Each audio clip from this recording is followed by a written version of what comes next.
All right, folks, welcome to the start of Game 2 of Civ4 AI Survivors, Season number 6. So if you haven't seen this map setup before, this is a game that has Kopak as a very, very big favorite.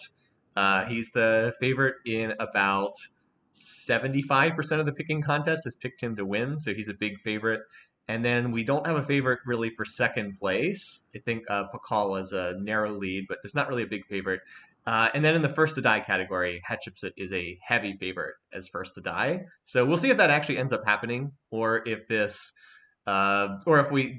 whole prediction contest gets thrown into total chaos. But I am certainly rooting heavily for Kopak because I have him not only to win this game, he's also my pick in the fantasy contest as well. I have him on my fantasy team. So let's go ahead and begin and see where everybody sends their settlers.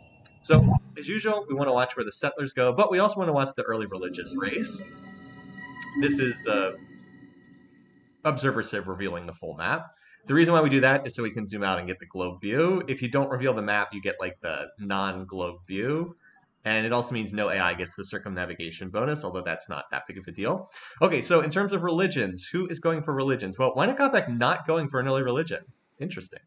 So we have Pakal and Saladin going for meditation. No one on polytheism yet. Ooh, currently Saladin is set to win. Interesting. By the way, thanks all of you who are able to make it. Really cool having some of you here who can't make the Friday streams. So glad to have you all here. So yeah, Kopak not going for the religion. So it looks like that this is going to be split between Saladin or Pakal. And don't be surprised if Hattie sweeps in and gets a religion too, because she's opening with mysticism and she has heavy religious preferences. Suleiman as well. Boy, Suleiman, what does he need? He definitely does not need to open with the religion. That is, I mean, his start is so bad. He really should not be opening that way. I'm really intrigued by Kopak opening with wheel, because that opens the path to pottery where he has his unique terraces.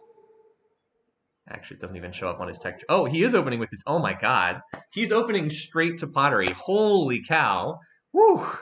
Kopak just opening straight for his unique building terraces, and he's going to be able to build cottages in this area with these floodplains. Wow! Holy cow! Well, and Louis going pottery first. Interesting. Now this would be bad for Kopak if he couldn't hook up any resources, but he has a dry corn at his start already, so Kopak playing to win. Let's see where the settlers are going, shall we? Let's advance another turn to let them march. All right, so it's wherever you see the little archer. That's where. What's this? Oh, Hattie's walking into the southern tundra with her settler. No. Where is she going?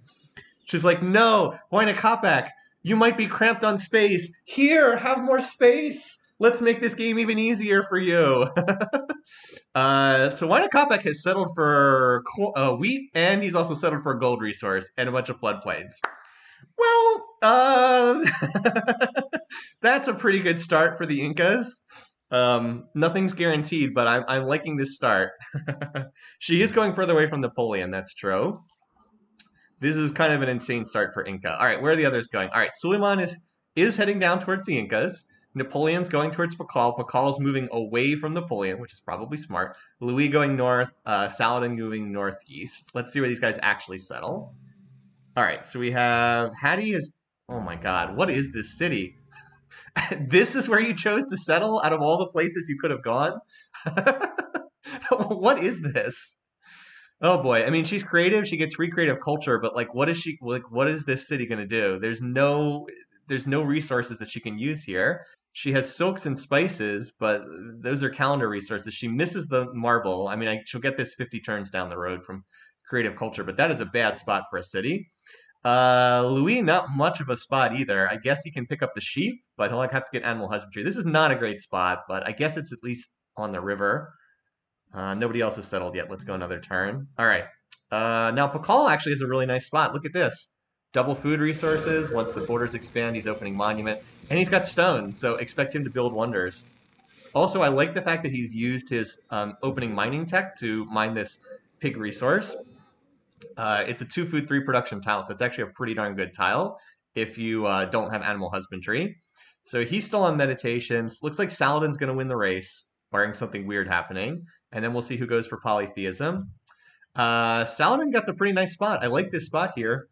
floodplains, dry cow, or yeah, plains cow. More floodplains after the borders expand. Well, actually, that one's a desert tile, but another third floodplains after, or second floodplains after the borders expand. Does miss the gold resources, unfortunately, but he doesn't have the food to work these tiles anyway. He'll get a city up here for the gold down the road. Pig iron. And we, excuse me, still don't have a settler from Napoleon. Still don't have Napoleon settling it. Wait a minute. Napoleon was going towards Pakal, but now he's turned around and moved down here. I'm sure he's going to settle for this. This is a nice spot for a city if he plops right where he's sitting. Yeah, wow. Not bad. Wet corn, floodplains, ivory. We also have our first religion, so that's got to be Saladin. I'll just screenshot that for a potential report later. The Holy City popping up here does put some pressure on Louis, though. Does squeeze Louis a certain amount, because like that city could have gone over here, and then then the Holy City culture would be pushing on Hadi. But I like this city for Napoleon. Now, here's the big problem for Napoleon. He often ignores mysticism, and if he doesn't get mysticism, he can't pop the borders to get the horses. He does have iron at his capital, so maybe that doesn't matter, but could be an issue. And Suleiman, oh boy. I mean, he put this near Huayna, but this is just a completely useless city. It's like it's unhealthy at size 1. This is a terrible city. Has Suleiman just taken Huayna iron? I don't think so. No, it's third ring for this city, and it's third ring for Cuzco. So Cuzco will control this. Yeah, because it'll hit 100 culture much faster than this city. Huayna on. Wow, that he needs to build that settler a little bit faster than that. That's going to take forever. Oh, well, we'll see. So all the city AIs got their initial spots. Again, the map is kind of congested, except in the center. So we'll see. Who ends up getting squeezed on territory. All right. So the next thing is who gets the second religion, because Saladin got the first one, and Hadi is currently the favorite to get this. Oh, that could be bad. That could be bad if she's on a different religion than Saladin. That's going to pull Saladin towards her. That could be a problem for her. Well, we'll see. Huayna needs to get mining really badly because he has the gold tile here. But he's going for, remember, we saw him going for wheel pottery first. I guess he can do this, so that helps. That definitely helps to be able to farm that tile. And he'll pop the borders with the monument there. All right, let's just advance some turns because there's not much going on right now. Hadi is still leading the polytheism race, so she's likely to get the second religion here. I don't know what religion she'd pick because Egypt can kind of take whatever. But like, look at Suleiman. He's invested all these turns into going mysticism and then polytheism, and he's not going to get a religion. So that's just like a terrible start to compound his already bad start. At least he has good starting techs, wheel agriculture, but like mysticism and then a failed polytheism is not the way to get your game off and rolling. He can connect this, but like he needs animal husbandry desperately. We'll see if he goes for that down the road. All right. So I expect Hadi's going to found the religion here. She's one turn away. So she's going to get her choice of the second religion here. She's picked Hinduism randomly. The actual religion for polytheism. We have choose religions on, so it can be whatever the AI prefers. All right, so that means that she is going to have some conflict with Saladin because they are disparate peaceways and they're different religions. Also, Huayna annoyed with her too. Just curious if she... All right, well, we are 15 turns into the game, and Hadi is the worst enemy of 3 leaders already. Well, that's maybe not great. Huayna and Pakal and Louis. Napoleon hasn't met her yet. She better hope that her religion spreads to Napoleon. But if you look at the river systems here, I think it might be more likely that this religion spreads up the river network. We'll see. Of course, if Huayna takes over Egypt and subsumes Hadi's religion, that could be bad for him. Yeah, if Huayna conquers Hadi, he could actually be in some real trouble there. So, oh wait, that wasn't even with the religious conversion. Yeah, look at this. We are upset you have fallen under the sway of a heathen religion. Well, that's that's an interesting development there. So Suleiman's going fishing now. Does he even have a fish resource? What? Why is he researching fishing? I guess because he's on a coast. Oh well. Now he is imperialistic, so he does get settlers out relatively fast. So looks looks like he's going to be the first one to get a settler out. or a third settler out. Looks like everybody's building a settler right now. But his is going to be first, so we'll watch to see where he sends this. If he sends it north, then. Like, if he sends this up to the northern coast, I don't know what to say. He's sending it to the southeast. Okay. So I guess he wants a spot over here. You know, this would not be a terrible spot right here. He can't see the iron yet, but stone and clams is not too shabby. I suspect that is where he's going right now. Oh, no. Oh, Plains Hill. Well, you get the Plains Hill plant, but then it does push stone out into the second ring, although his capital will pop the borders eventually. Oh, well.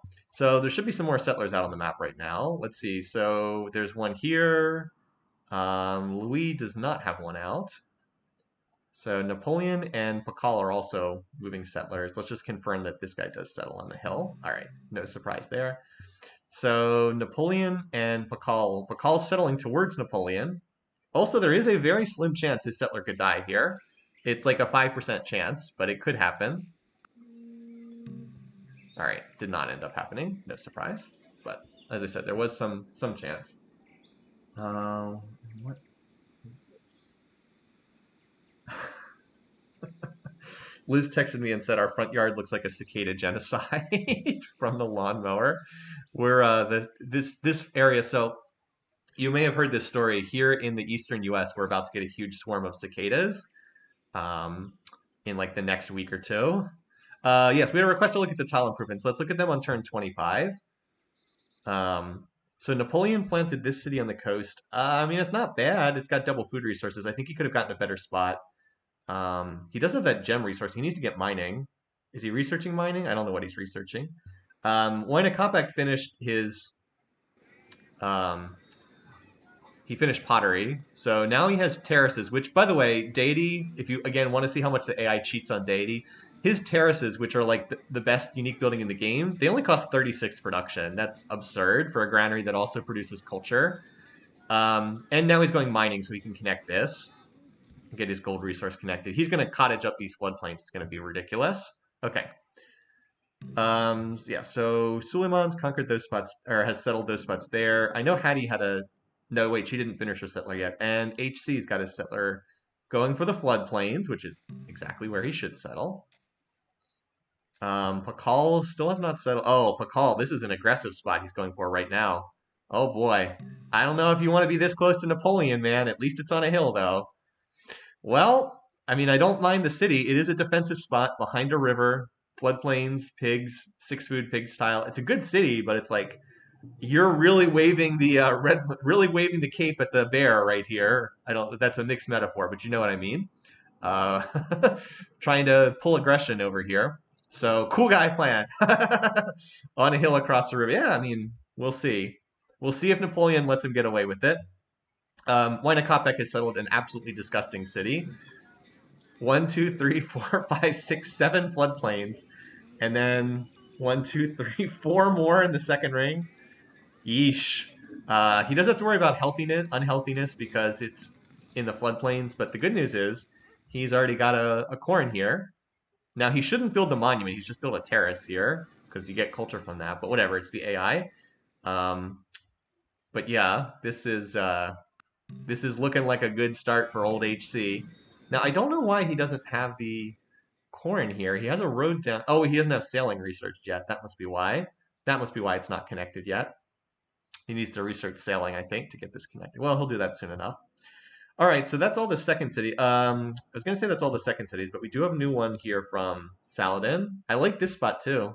A lot of floodplains. Looks like a juicy spot. Stakes out part of his border with Hattie, who's getting squeezed here. Pretty good. Hattie's going priesthood. Uh-oh. Maybe she wants the oracle. Anyone building a wonder yet? Oh, and we didn't look at the capitals. Let's do that before we pass any more turns. So Wynakopek's capital is actually not amazing thus far. His capital is good, but it's not crazy. We'll see if he get with mining. This will become much stronger. He also needs to get animal husbandry because he has both. He should be able to see the horses now because he went wheel. So I suspect he'll go animal husbandry soon. If he gets animal husbandry, this capital takes off. He also needs to mine this, but mining's almost done. Getting the terraces done this soon is really insane because that'll just give him so much more growth to work with. And we'll see where he goes from there. All right, Suleiman, what has he done with his capital? Not a lot. He farmed these two tiles. He is imperialistic, so he's going to get those settlers out, but I suspect he'll crash his economy pretty quickly because his other cities are garbage. Hattie, not bad. She has apparently connected horses, so that's going to give her the unique unit chariots in the early game. Good looking capital. I wish she hadn't chosen this idiotic spot for her second city. Really dumb. And she's got another settler, which is again not going towards Huayna So, okay. Huayna like, great, I will settle all the disputed territory between us as you walk in the opposite direction. Over here, Saladin has horrible starting tech, so the only thing he was able to do was farm his corn.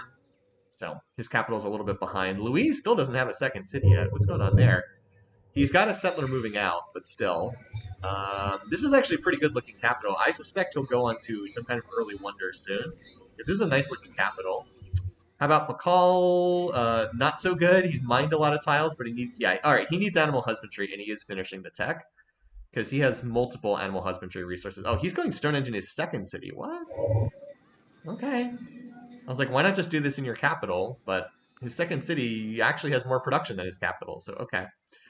And Napoleon also needs to get mining for these gems, and he needs to get animal husbandry. He's building a he does have animal husbandry. He's connecting this right now, so not too bad. Napoleon's actually looking pretty solid thus far. All right, so that's where we stand right now. Yeah, and Pakal needs wheels because he's doing the Bismarck, no roads connecting anything. We also have our first Barb City popping up. There's one here, and I think that's it so far. That's kind of bad for Louis because that's where he would have been settling most likely. Also, he just has a warrior escorting this settler. There's a Barb Archer. Even with the deity combat bonus, this is not a guaranteed win for the AI. Let's see, if he's smart, he'll just move this archer. The AI does move before the barbarians. All the AIs move, then the barbarians move. So if he's smart, he just moves the archer onto this stack. But if he's dumb, maybe he moves here and the archer kills the settler. All right, he just turned around instead. But that does delay that city getting founded. All right. No food Pakal. Yeah, he is badly lacking in food right now, isn't he? Well, he's researching agriculture right now. And he did just finish animal husbandry for his pigs. Anyway, so Wine Compact, yeah, look at this. +2 health because he got the early terraces, and he's got an extra happy resource. So the floodplains is not a problem. He's got enough health to deal with it. Well, this city still is not connected because he doesn't have sailing tech yet, but as soon as he connects this to his trade network, that city will have no problems with food or unhealthiness or anything. And with the terraces, the cities grow really fast. So should be a pretty explosive start for Wine even though he maybe hasn't done so yet. All right, where's Hattie moving that settler? Here it is, going toward, again, she has not settled a single city towards Wine so far. She's picked this spot. So the good news is that does bring copper in her borders. She can't see the copper yet, but she does get it. Bad news is, again, it's away from Inca, so yeah, leaves more space for the Incans to settle into. Anyone else have a settler out? So Suleiman does. Let's watch where this one goes. Also have to keep an eye on whether Louis ever gets his second city down. Seems to be oh no, he had his second city razed by the barbs. Ah! Oh no, Louis! He lost his third city to the barbs. No! Louis, no! One barb archer. Womp womp. He planted the city. Apparently, he only defended it with a warrior, and the barb archer won. Because, like, this archer was not in the city. Wow, that's pretty bad. No, my second place pick. Not the best choice there. All right, so Wenakopek's going for Stonehenge, but he's going to lose this race. He apparently was going for masonry. Does he have stone? Maybe he wants to get his own religion here. Is he going for a religion, just out of curiosity? No. I wonder why he went masonry. Kind of a weird choice. He needs animal husbandry, much more than he needs masonry. All right, he is going animal husbandry now. Wait, Hattie's already generated her shrine? That's early. I guess she was running priest specialist at an obelisk to get it that early. Huh. All right. Interesting. And Suleiman picked this spot. Now, the thing for Suleiman is his economy is so bad. The AI basically stops expanding when their economy gets too bad. So even though he's imperialistic, he's probably not going to expand too much more unless he can get more commerce. I could be wrong though. Sometimes the AI just do crash their economies. Right now, the creative civs are mostly leading in score. So Suleiman is the first to 4 cities. Let's see if anyone else has a settler out right now. Napoleon has one that's going north into the tundra, apparently. Okay. Oh, never. If he if he grabs his copper, that wouldn't be the worst thing. So Pakal gets Stonehenge. No surprise there. He went for it at an early date. And there's a settler coming out there. Louis is building another settler, but he was definitely delayed a good bit by having that one. Oh, and Pakal's a settler out too. They're both going for the northern coast for some reason. All right, so this is a pretty lousy city for Napoleon. I mean, he's got copper, but it's in the second ring. He's got fish, but it's in the second ring. So until he expands borders, it can't do anything. And remember, Napoleon's one of those leaders who does not research mysticism because he's all military for his tech preferences. So don't be shocked if he takes his time around there. Now, going for the Great Wall. Why Nakatbek? Why? Strange decisions there. He just needs to get more settlers out. This city needs to be whipped. Oh well, we'll see. Still room for him thanks to Hattie moving and expanding to the east. Still room for him just for that reason. And that appears to be all the settlers out on the map right now. I think Saladin has... Oh, Saladin has one. He's going towards Hattie. I think this is an Age of Empires where Inca gets cheaper stone buildings. Something like that. Really should not be building that. Really should not be building that. He is starting to get cottages up. Like, his research is going to be insane, but he does have to expand. Oh, wait, what's this? Never mind, that's just random units. I was like, is that a settler? But no, just random units. I mean, he's going to get that Great Wall finished, but like, how much does that really do? Let's be honest.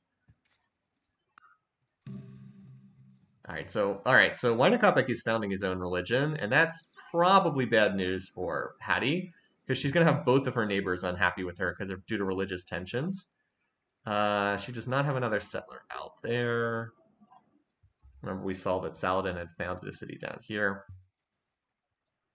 Louis still on 2 cities, apparently struggling with barbarians for some reason.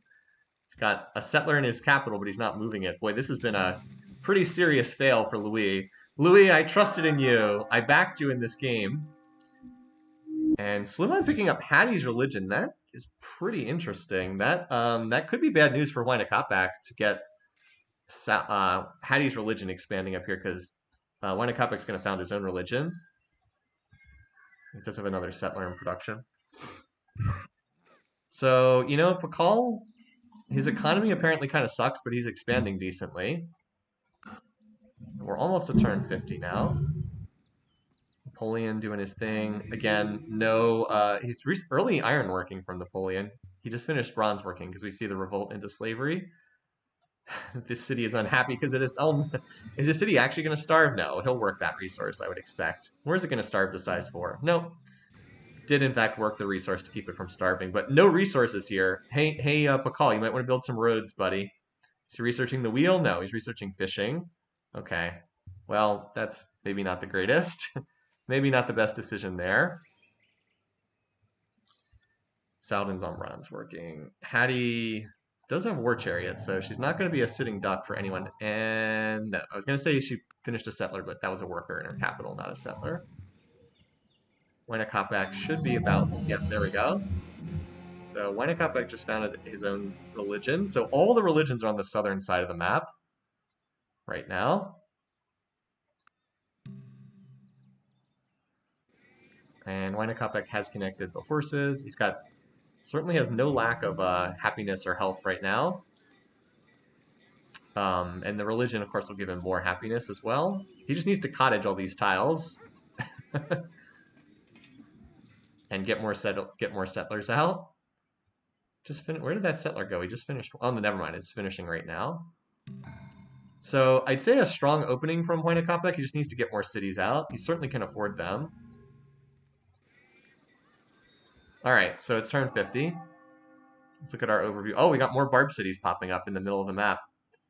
Right here to the north of Arabia. And wow, Luis still just has 2 cities. What is he doing? Where is his settler? Oh, never mind. He has a third city. He planted it down here. I mean, it's a good spot, but a weird place to choose for your third city. This city getting raised up here really set him back enormously. He's lucky that he's kind of off on the corner of the map. All right, so how many cities does everybody have? So we have 5 for Saladin, 3 for Louis, 3 for Hatshepsut, 3 for Wainakopek, 4 for Suleiman, 5 for Napoleon, and 4 for Pakal. Try to get the overview screenshot. That's a little hard to see it this far away. 2 barbarians around Louis. Yeah, Louis has really struggled with barbarians. He's the one who needs the Great Wall, not Wainakopek. Looks like the Incas are going to get it, though, because the only reason it's taking so long is because they're in anarchy this turn, I think. Something like that. Let's look real quickly at everybody's beaker rate. I expect Incas to be ahead, 20 per turn there. Oh, wow, 5 per turn for Pakal. Woo, that's not good. He's crashed his economy. Hattie at 20 per turn, not bad. Louis at 18, Napoleon at 17. That's not bad for Napoleon either. Saladin at 10. Whoops, not Barbarian. Suleiman at 10. Yeah. If we're curious about the demos, GNP, Hattie's first with all her culture. Production is a little hard to tell right now. Food, Saladin's first. Louis is the one struggling. Power, pretty even overall. Pakal's the lowest. Napoleon's the first. What a shock. And culture, Hattie's culture is pretty huge right now. All right, let's keep going. Yeah, impressive for Pakal to be 5 beakers. Financial, well, he doesn't have any resource. I mean, look at this. He has no resources connected because he has ignored wheel. His lack of wheel tech is just killing him because he has no resources connected. No idea why the AI does that sometimes. It's so weird. Well, anyway, I'm curious where Wainakopek's next settler is going to go. He has it moving here. He just needs to claim land because his economy can certainly support more cities. I mean, look at how disgusting this is. Temple of Artemis. Okay. How about the wonder known as build more cities? Would not say Temple of Artemis is a great decision there. Well, there's the Great Wall. Wainakopek can sometimes do this where he doesn't expand as well as he should. I mean, I guess it's only a 12 turn build. It's not, I mean, that's pretty good production there. And he is industrious, but like, I don't know. We'll see. Probably not the the okay wall, not the Great Wall. So this settler's going to come down here and grab territory. Oh, this is going to get him copper, I think, along with the iron that he doesn't have because he hasn't researched it yet. Researching sailing.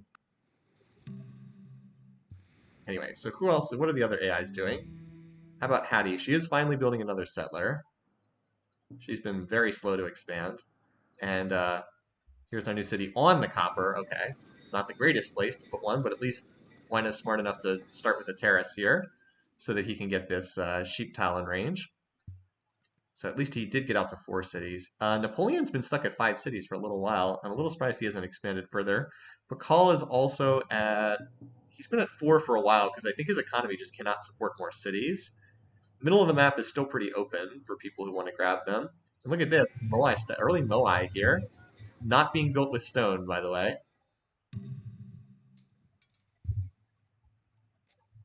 So just keeping an eye on who might be pushing more settlers out on the map. Napoleon's building another settler. Yeah, you're right. And I know Hattie was training. She's actually double training settlers right now. If you're curious about the diplomacy right now, I mean, like, this is the reason why she's a big favorite for first to die. She's literally the worst enemy of everyone in the game, except Suleiman, and that's it. Except Suleiman, because Suleiman picked up her religion. But that's it. Everyone else hates her. Pakal got a new city. Oh yeah, he did. That is not going to help his economy, but long term it's good, certainly. Um, he's finally researching pottery, and he is belatedly connecting his cities. All right, he's up to 13 beakers per turn. I mean, that's better. 13 beakers per turn. And Wainakopek is building a settler here in his second city. So, all right, how about Hattie? She's working on the Oracle, and she's got a settler that I think is headed down here to contest this region. So Wainakopek has taken the score lead, which is impressive given that he's not creative. And I guess that's all that's going on right now. I'll be curious to see where Inca sends. But like, if Inca can't get more than like 5 cities, it's going to be a bit of an issue in this game. Definitely needs to keep expanding. I would expect Hattie to settle right here on that tile. Yep, pretty good spot. Corn going to cause some border tension with the Incas, that's for sure, because their, like their second ring touches one another, and they have separate religions. This region here is very fertile. This should be prioritized. But like, look at this city; it's already size 7, and 1, 2, 3, 4, 5, 6, 7 7 floodplains cottages. It's not enough happiness to work them all, but still, Ron's working. Like, Inca's just gonna race through the tech tree. The big question is just, will Inca expand enough? And plus building the temple. All right, I guess you're gonna get Temple of Artemis too. Why not?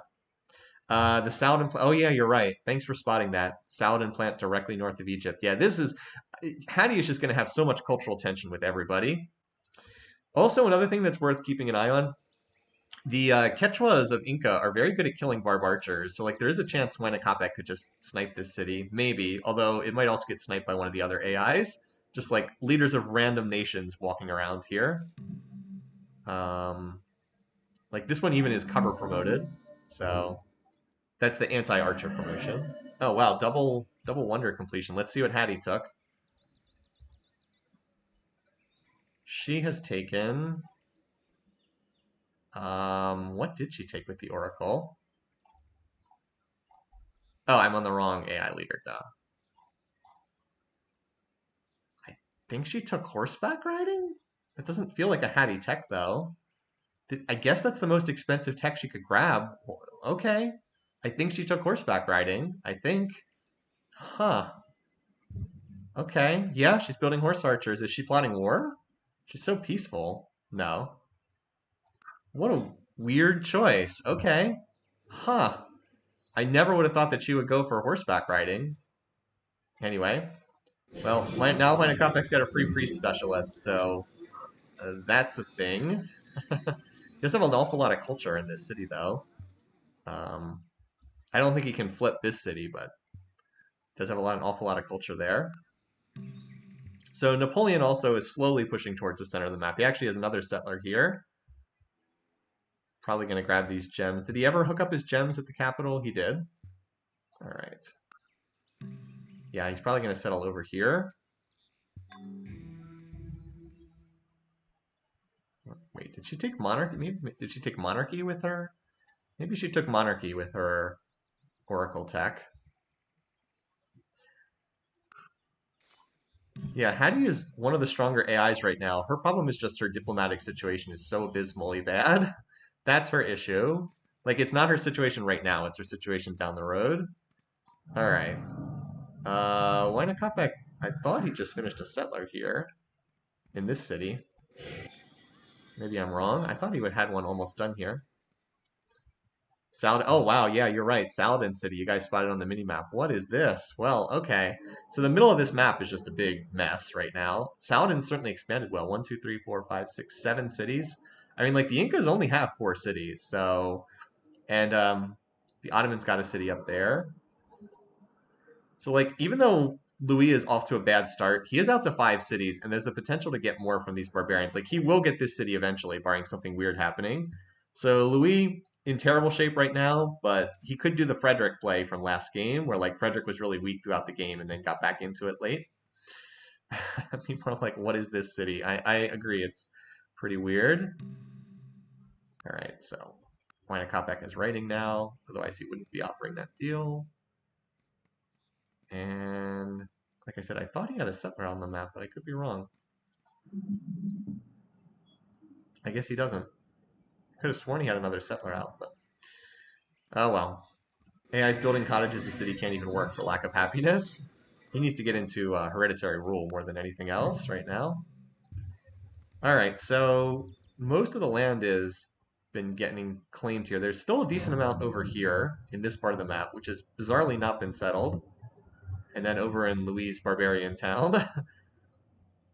But otherwise people are starting to run out of room, so don't be shocked if the warring begins relatively soon. All right. Oh, never mind. So here, there wasn't a Huayna Capac settler. He got this spot, which if he can hold it, is going to be a nice spot to claim. If he drops another city there, and then maybe gets another one on the south coast, he should probably be okay. He does have a settler almost done in the capital. He is definitely the research leader amongst the AIs with all those cottages. It's pretty insane. We'll see if he does anything crazy in terms of launching an early war. So Suleiman belatedly gets bronze working. He's kind of out of territory to expand already. 1, 2, 3, 4. Yeah, 5 cities with his traits is probably not going to cut it, but we'll see. I've been looking to see if Napoleon gets another city. Let me look at the power graph just real quickly, just in case someone's... All right, so Napoleon is going to go to war. He's very clearly plotting war. All right, so who is he going to go after? It's very obvious he's about to attack someone. Who does he not like? Well, he's cautious with everyone except Patty, who he's annoyed with. So she is the most likely target. But again, he can declare it please, so he technically could be attacking anyone. Let's see if we can spot a Napoleon army anywhere. All right, this looks like his rally point here. So just keep an eye on where he's going. He's definitely going to attack somebody.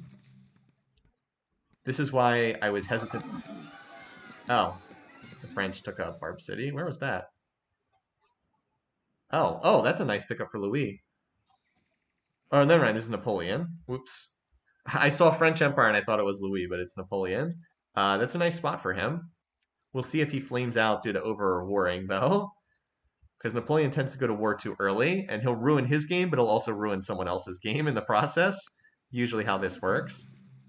So that's the one. He's the one I'm mostly keeping an eye on right now. All right, so Louis has picked up Hattie's religion. Okay, I thought he would pick up Saladin's religion because they're right next to each other.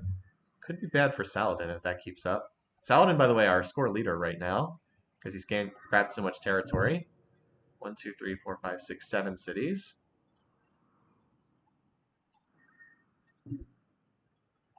And Hattie is a settler right here. She might be plugging that like last gap in territory. Wynakopek is a settler here too, but I don't know if there's going to be enough room for him.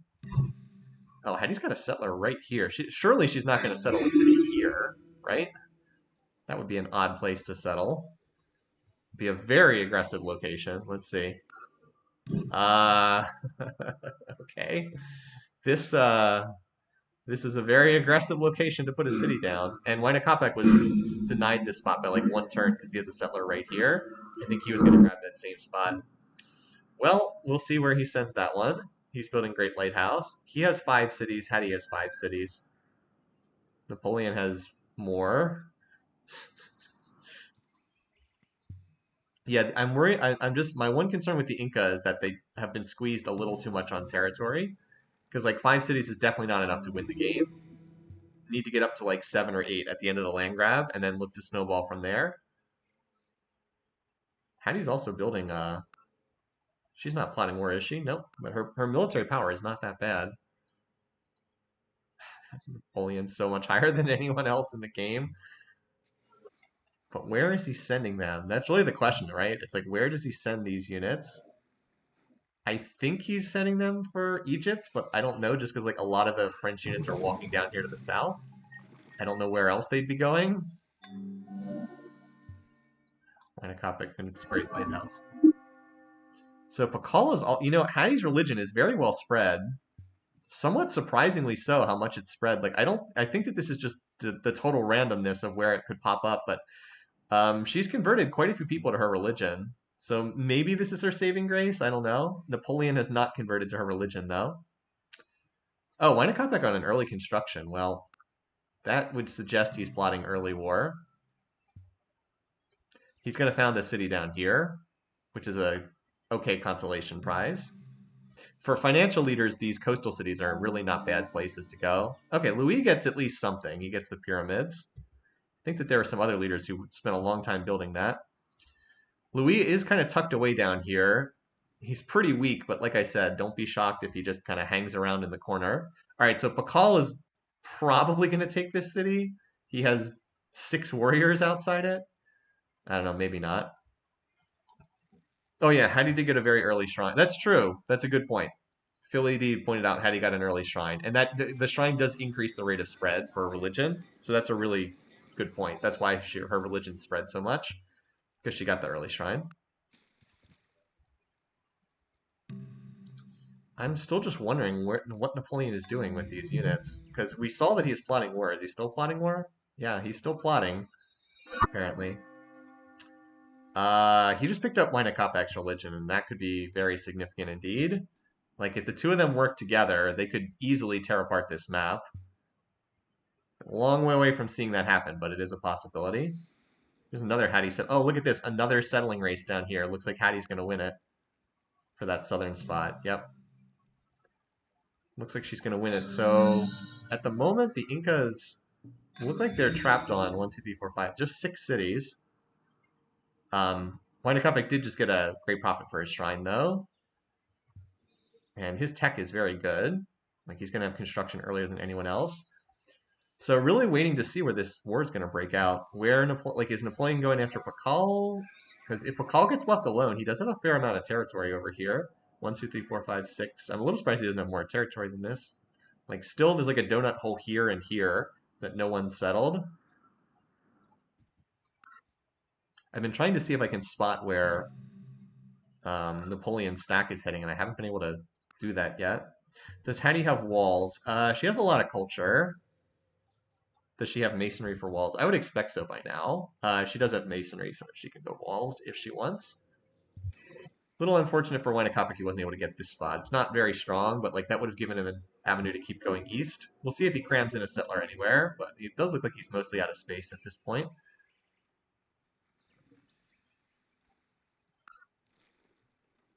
We'll just check in with some of the other leaders and see if any of them are plotting war.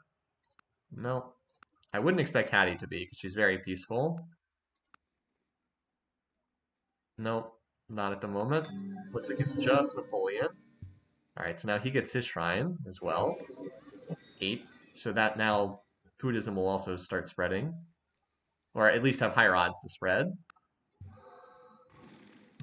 Alright, so Napoleon, here's his stack right here. So let's just follow this stack around and see where it goes, because this is like the big thing is where this goes. I think he's heading for Hattie. But wait, can he maybe not get there because the borders of Saladin are in the way? Does he have open borders with... He doesn't have open borders with Saladin, so he can't get his units through there. Is that what's stopping him? He can't get his units to Hattie's territory? Oh, I guess there's a one-tile choke right here where he could walk through. Maybe that's what he's doing. He could walk through here. There's like a narrow one-tile passage. Maybe that's what he's doing. I don't know. Maybe he's going after someone else. He certainly has the most military power by a wide margin. Alright, I think he's going for Egypt, but we'll see. I mean, cities are going to fall if that stack starts hitting them. Alright, there it goes. Walking through the gap in Saladin's culture. This city will pop borders in 17 turns. So that's going to get cut off soon. Needs to get... Wait, does Napoleon not have writing? These guys have to get writing sooner. All right, Napoleon has writing, so a little surprised he hasn't signed writing open borders with Saladin. Sooner or later, I suspect they will, because the AIs almost always sign open borders with like everyone. Well, maybe not. They're annoyed with each other. Maybe not. Maybe he won't sign open borders because they're annoyed with each other. So again, here's the Napoleon stack, but like if he can't reach Egypt because the borders expand from Saladin, it's going to be awful tough to do much lasting damage down there. So, all right, there's our first war declaration. Not exactly a shock that Napoleon declares on Egypt. All right, so that's war number 1. No real surprise there. I looked at Louis, not Napoleon. Did I? Having 2 Frances in the game makes it rough. All right, Napoleon does have writing. He's annoyed with Saladin, so he won't sign the open borders just yet. All right, let's just look at the diplomacy real quick. So Hattie's furious with Napoleon for declaring war. Wynakopek actually doesn't like Suleiman or Hattie. He actually dislikes them pretty much equally. It's kind of interesting. Pakal doesn't really dislike anyone. Louis really dislikes Saladin. Okay, there's a real chance we could see a war there. So Napoleon went after his most. Well, Saladin kind of hates everybody because of the religious reasons, and Suleiman is at least cautious with everybody. Napoleon might very well bring Wynakopek in. I suspect Wynakopek is at least thinking about war because he went for early construction, and there is going to be some pressure on him to expand. But for the meantime, let's see how much damage Napoleon can do. I do not think this city can hold against this stack. No construction, no catapults, but that's a lot of units. Like this city cannot hold against this force. And of course, remember, if Napoleon takes some of these cities, they would culturally flip over to the Incas afterwards because the Incas have, like, this city already has 60% borders. This city here, Tiwanaku, already has culture out to this style, so it'll be very hard to hold that spot long term. But anyway, this should be the first city capture of the game here. Let's refresh the map because we're starting to see combat for Heliopolis. So the real question is, can Napoleon punch through and capture Thebes? That's the real question. His HC builds the Hanging Gardens as well. This city is not on a hill, so that is a concern. Not on a hill. Wynakopek does not appear to be plotting war right now, though. Doesn't have a lot of units in production. And Napoleon is going for early construction. Pakal converts to Islam, picking up Saladin's religion. I suspect Napoleon will be involved in a lot of fighting this game, because especially if he sticks with Buddhism, because Buddhism is not a widely spread religion in this world. All right, here comes the stack. That's a much smaller stack. I guess half of it's healing. I don't think that's going to be enough to punch through and take the capital, but we'll see.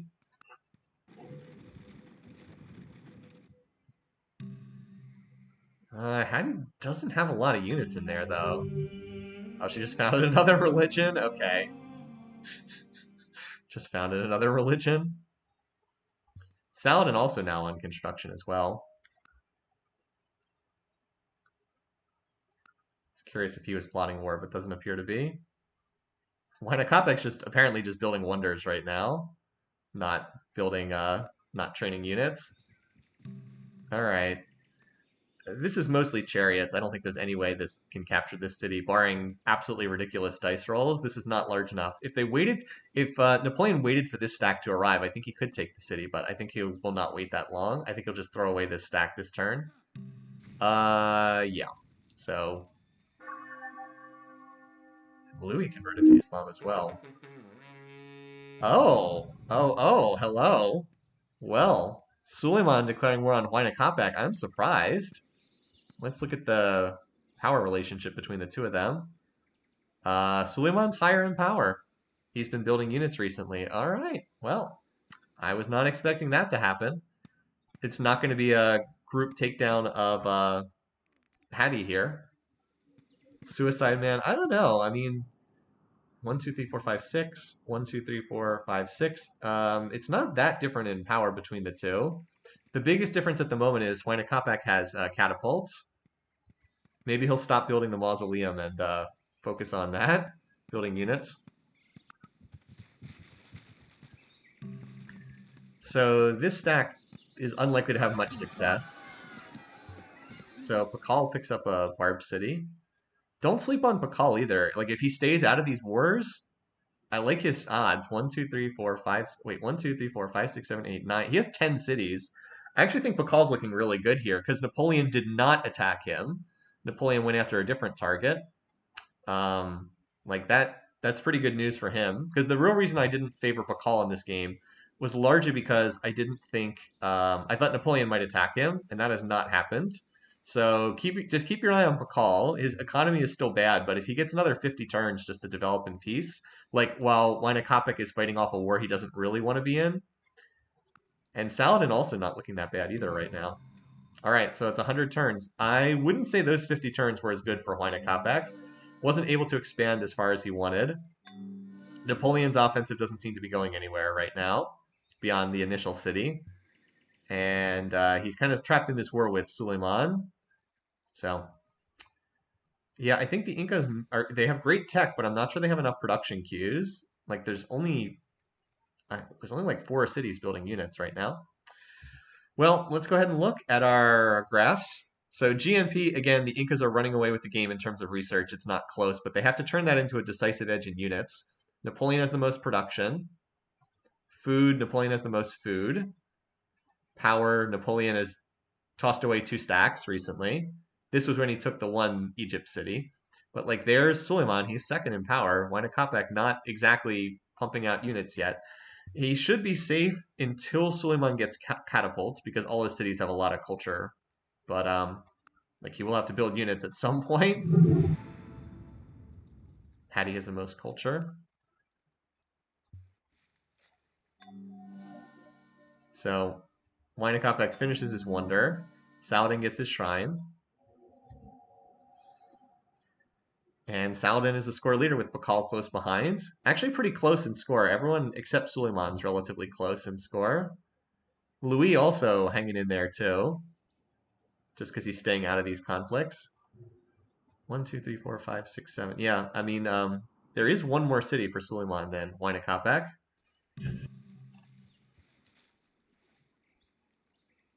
Napoleon still has stacks trying to trickle in here, but not having a lot of success against Hattie after that initial city conquest.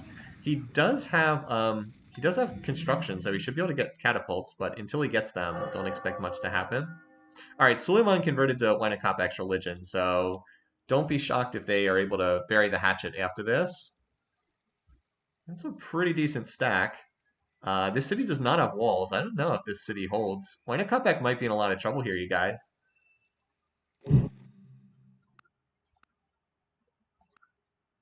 Worst enemy of everyone. All right, so let's see. What's in this here? Sword, axe, 2 chariots, spear, archer. Only 20% borders. Really should have gotten walls in this city. Let's see. There's 1, 2, 3, 4 swords, 2 axes, 2 chariots. I don't know. There's the defensive bonus on this side, but it could be relatively close because the chariots and the axe and there's only 1 axe on defense here. Like needs more axes in this city to defend against the swords. I don't know. This city might get captured here. Not on that turn, but it wasn't a good turn for the defenders. And like building a catapult is not what you want here. It's a bunch of swords who are apparently full health here. Yeah, I don't know. I think this city's going down. And with it, my prediction contest might be going down too. Did Napoleon ever get open borders with Saladin? No, he is not.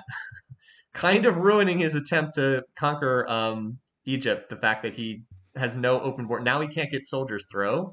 Whoops. Not looking so good for the two Buddhist leaders here. But yeah, I think this city's doomed. I don't think the city can hold. Soulless fantasy team in shambles. Yeah, not looking great here. Not looking too good. Huayna Capac getting caught a little too much off in Wonderland here. Because he already was low on cities. He really couldn't afford to lose that. A few too many wonders, and not enough expansion. So that knocks him down to just 5 cities, and I don't know if that's enough, honestly. Like he was still even though his economy is best in the game, it's not going to matter if he's just stuck on a handful of cities. Huayna Capac, how are you contriving to throw this? It's a dream position, but he really needed like what Huayna Capac really needed was a gang pile on Hattie, and that's not happening in this game. Like that's what he kind of needed. And Hattie's the worst enemy of like every AI in the game, but really needed Suleiman to attack Hatshepsut and not Huayna Capac, and then he could join in and gain territory. But instead, got blindsided by this attack that the Incans very clearly were not expecting. So Huayna Capac builds another shrine. So for right now, Napoleon's holding this city, but again, if he can't reinforce it and get units down here, I don't know what he's going to do. Pakal, meanwhile, looking pretty good up here, just staying out of wars, doing his thing. And Saladin has stayed out of wars too. Apparently not plotting war, just sitting back building. Also apparently not plotting war. I would be shocked if Louis was, but no, he's not either.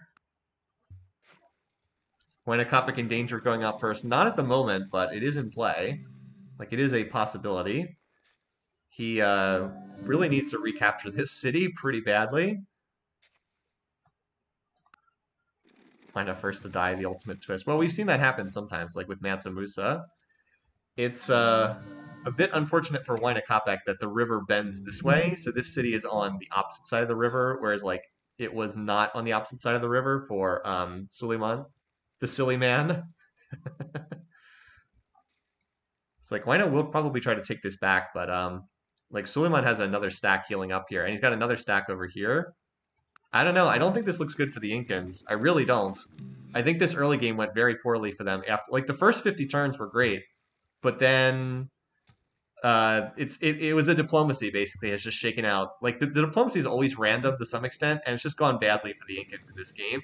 The way the religions have spread has gone badly. Like Hadi has gotten more allies than expected. And like that's a pretty good stack. And the big thing was Suleiman, who is not going to have any chance to win this game, deciding that he would throw his army at Winecopic and not at Hadi, which was basically just due to the dumb luck of how religion spread in this game. I mean, this is a pretty good stack here. There's no catapults, but like this city is all chariots. There's like one longbow in here. I think this city gets captured, and I think that that's basically it. And Winecopac's dead, and my fantasy team is in ruins. Yeah, he lost multiple close settler races. The thing that killed him was he built too many wonders.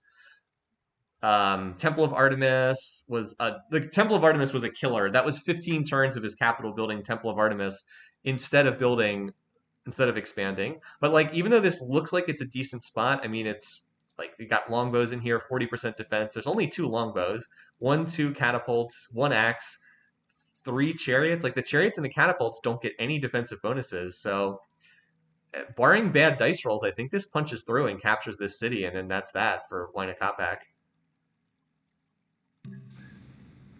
Wow, okay. Not quite enough.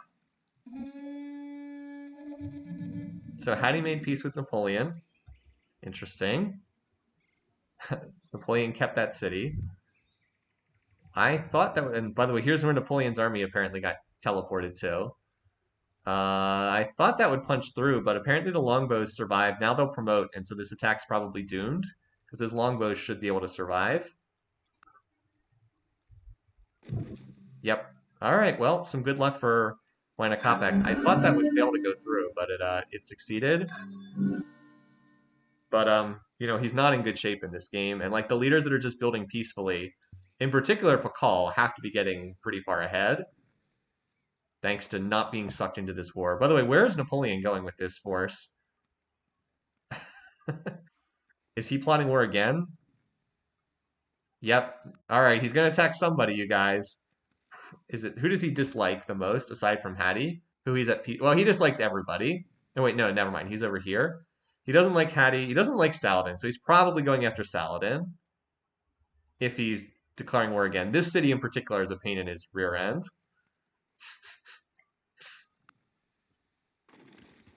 It sure looks like he's walking towards Saladin. Look at the power graph again for a second. Yeah, so that was the big Suleiman losing a lot of units. Napoleon is still way up here.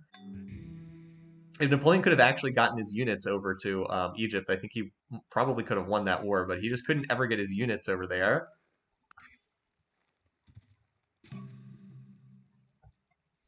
I mean, he literally... Oh, you know what? Maybe he's just moving these units back over to Heliopolis, like on this tortured path, because he doesn't have open borders with Saladin. Craziness. Anyway. So Suleiman does have catapults now. If he'd had catapults for that last attack, he would have captured Machu Picchu for sure. This is like the only ongoing war, so that's why we're keeping an eye on it right now. By the way, there's still a Barb City over here that it looks like Louis is going to capture on this turn. There we go. Just dumb luck I spotted it on that turn. Oh, double barb cities going down. One to the Pakal, one to Louis. Nice. All right. Yeah, like if you look at Wayne-Kopic, he just doesn't have enough territory. He has 5 cities. I mean, I guess there's still a chance to win a cultural victory from that, but that would be a very outside chance, to say the least.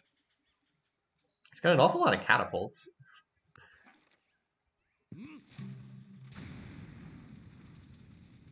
Not a lot of non-catapults, though.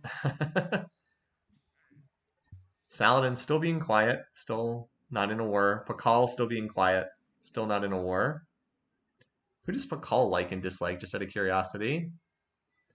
He loves Louis, likes the only he doesn't really dislike anyone. I guess Hadi and Suleiman are the ones he likes the least, but he doesn't really dislike anyone that much. He's at least cautious with everyone.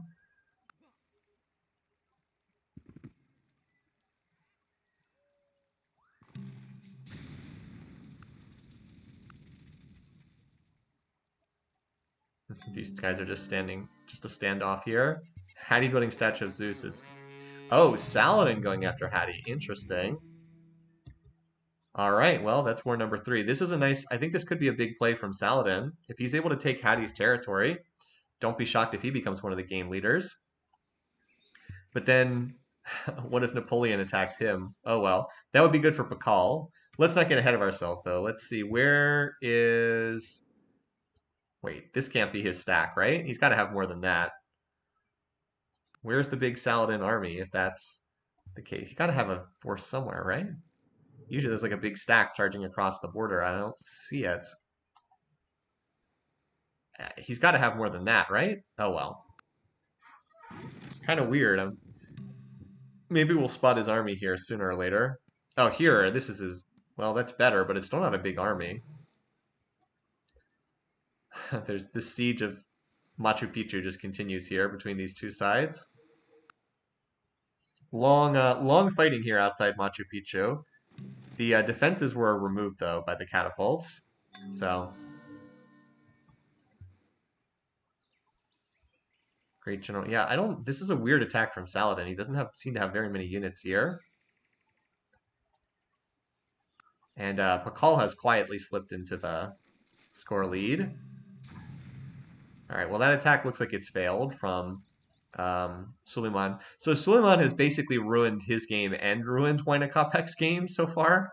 Just kind of ruined the game for Huayna Capac, who, by the way, is still building wonders. I mean, I guess he can do this inexpensively, but still, maybe not the best time to build the Colossus.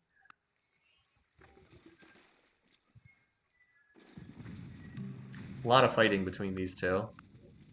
There's a stack of swords from the north incoming for Saladin. There's a Hadi stack here. Oh, this stack here? I mean, this stack is all catapults. There's like 2 units that can actually attack. I guess this is where Saladin's pushing here on Memphis, I guess. I mean, he's got a lot of catapults, but you do need some non-siege units as well. It's all, I mean, this is like 80% catapults. Why Capac still building the Colossus, still building wonders. He did manage to clear his territory of attackers, though. I don't know if that's swinging the war or not. Like, this city only has 1 unit in it. If Wina ever got up to knights, he might be able to push back, but he just, yeah, he just does not have a lot of units, or not a lot of cities. And Napoleon, too. Is he still plotting war with somebody? He's still plotting with somebody, so who knows where the heck he's going to go. He really dislikes Hadi, and he really dislikes Saladin. So a huge turning point in this game could be who Napoleon attacks next. Because if he attacks Hadi, then it probably just rapid conquest of Egypt. But if he attacks Saladin, then this game gets weird. Napoleon is definitely plotting. Yeah, why not Capac? Oh, he just attacked. He just attacked Saladin. Wow. Okay, I said the game was going to get weird, and that's exactly what happened. Okay. Well, the winner of this is Pakal because he is just staying out of this fighting so far for war number 4. Saladin does have longbows. It's true. Where's the main Napoleon stack? Here it is. 6. I would say this has odds to take Kufa. And Saladin's units are all deep in Egyptian territory. Let's see if they can take this city. I would say yes, except it's all catapults, so I don't see how the city actually falls. Unless there's more attackers there than I realize. Like, you can reduce the... Well, it did redline all the defenders. Maybe this is enough, because even spears can kill redlined catapults. This stack is going to start sieging. Actually, both of these cities are coming under siege. Oh, there's a Hatti stack attacking this city, and then there's a Napoleon stack attacking this city. But I think Memphis might actually fall here, which is the holy city. Almost. Oh, there it goes. That's one of our first really big conquests. That's a core city. Although it's probably going to get captured and then recaptured, because Hatti moves before Saladin. Probably going to get captured and then recaptured again on this turn. So Saladin takes that city, but then he's got Napoleon doing Napoleon things over here. What a weird game this has been so far. So that city's at 26% defenses. And this city up here is at 4% defenses. Okay. So these cities are both going to get attacked on this turn. Let's see what the heck happens here. All right, this attack came up short, but just barely. Looks like Hatti tried to take it and failed. This city actually has not been attacked yet. It's just had all the borders reduced. Oh, Huayna recaptured this city here, Corey. He was able to retake that city. But there's a new Suleiman stack coming down this way. The fact that he has longbows is a definite help for him. Anyway, this city should get attacked this turn. Let's see if it falls. Yeah, it does. Oh, Napoleon has linked up his territory now.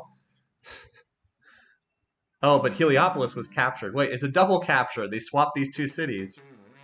And Louis is declaring on Saladin. What? Everything happening at once. It's a dogpile on Saladin. What a crazy turn. And double cities getting captured on the same turn. What? Saladin now is being dogpiled. Okay. I thought Louis loved him. That's 5 wars now. Oh boy, Saladin now getting the hit from every side's treatment. Okay, so this is not as bad as it sounds because it looks like Louis was bought into the war by somebody. And you can usually tell if the AI is not really serious about a war if they like have no units crossing the border. 14 wars is looking good. The 7 we had last week was really low. So Napoleon is just stirring up as much chaos as possible, but the real winner in all this is Pakal. He's just staying out of these wars and building peacefully. It's exactly what he wants. Look how many cities he has.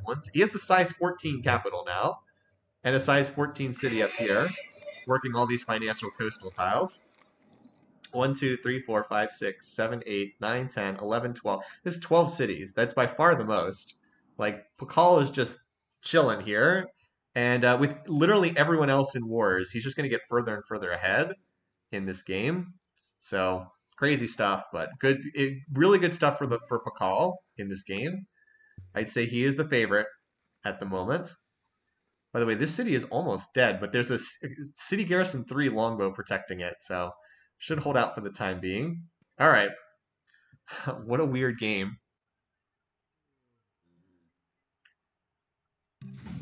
So I'm curious if Huayna is going to be able to hold this city. Up. Where's the... Oh, that's Heliopolis, not a major city. That one's traded hands quite a few times. So amazingly, Napoleon and Hatti are allies right now against Saladin after fighting each other in the game earlier. Crazy stuff. And Louis does not seem to have... Oh, never mind. Louis does have a legit military. Okay, maybe he wasn't bought into this war. Maybe he just needed a turn to rally his forces. Saladin has 1, 2, 3, 4, 5, 6 core cities, and then he has the captured Memphis. Oh, 7 up here. So he's got a fair amount of territory, but him being at war with 3 people is kind of weird.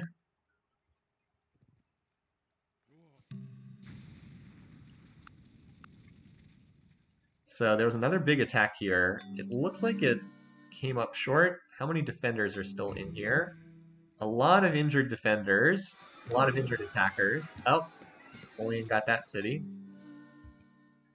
So Saladin really taking it on the chin right now. And Napoleon, for all that his economy is absolute garbage, is taking a lot of territory here. Like, it's hard to see from that map, the one with all the culture on there. Oh yeah, power. We should look at power just to see.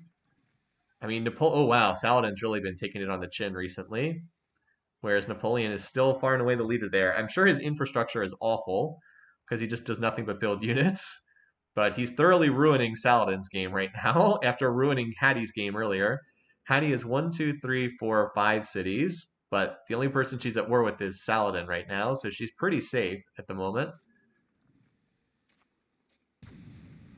Louis is talking about those treacherous Arabians. So here's the other siege going on right now at Medina. There's also the tail end of a siege here. Huayna Capac trying to break this siege of Machu Picchu. As we mentioned before, he did get this city back, and he's up to mesas now, which is a big jump up in units. He's also going to get engineering for pikes, which will just shred the elephants that are incoming. So Huayna Capac definitely getting the tech edge here, which is a big help. Yeah, because like the maces, swords are just useless against maces. They're not going to do anything. But he would definitely need to conquer all of Suleiman to have a realistic chance to get back in this. That or take advantage of some of Hattie's cities. The best thing for Huayna Capac would probably just be to sign peace and hit Hattie because she's much weaker than Suleiman. All right, anyway, as far as this war ongoing, so Louis should attack this city relatively soon. And I would expect him to break through given his success here. Wow, a lot of people wanting me to join their wars. Yeah, I would expect that to succeed. Oh, Huayna Capac's still building wonders even in the war. You know, don't be shocked if Huayna Capac sneaks out a cultural victory. He is building an awful lot of wonders, and he's getting a lot of culture. If he turns on the slider, it's absolutely possible for him to win, even on like 7 cities. We've seen it happen before. That's how he won the Season 2 championship, so don't count him out completely. Okay, so I would expect Medina, which by the way is a holy city, with shrine, I believe. Yeah, with a 30, wow, 30 gold shrine. Losing this would be a devastating blow to Saladin. And unfortunately, that's exactly what happened. Saladin first. If you had Saladin first to die, looking better and better right now. And meanwhile, because like Napoleon's coming down from the north, and Louis is coming from the east, and I guess Hattie is also at war. Although at the moment, and Saladin is still attacking the Egyptian capital, but this seems pretty doomed. Let's be honest. Doesn't look like that's going anywhere. By the way, thanks for subscribing. I don't know how to pronounce this Kotreb. I hope I'm getting that correct. Appreciate it. I hope you're enjoying the stream. Got a wild game here going on.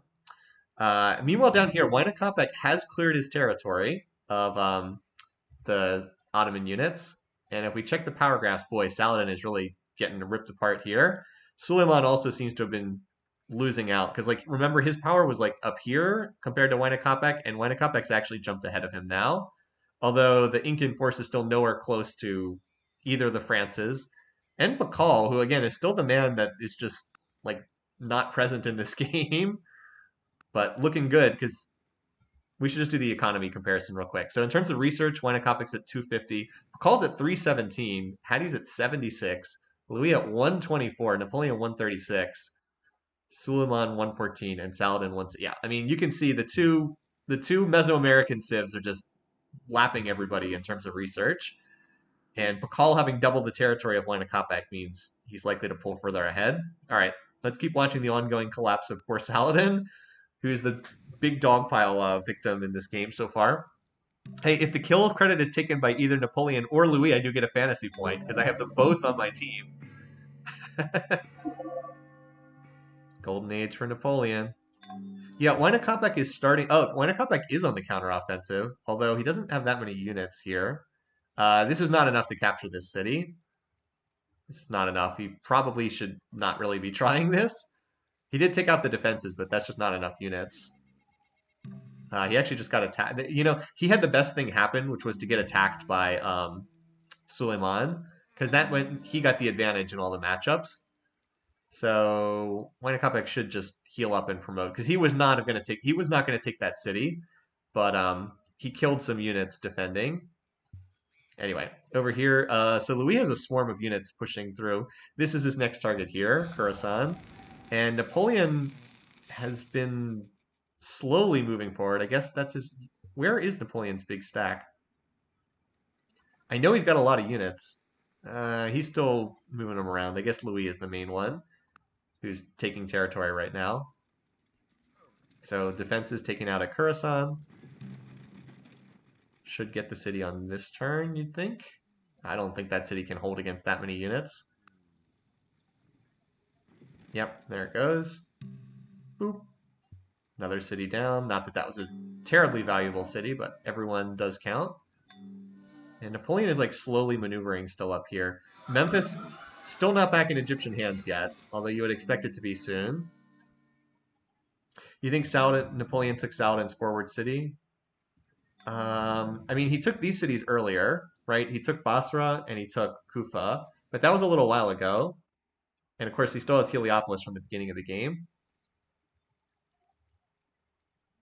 This fighting here seems to be stalemated for the moment. I think Winecopic, you know, if he gets Sistine Chapel, again, do not sleep on the cultural victory attempt from Winecopic if he gets Sistine, because that's a really good wonder for the AI always runs a gazillion specialists, so it's a good choice for an AI leader who wants to go culture. All right, Memphis is finally back in Egyptian hands. There it is.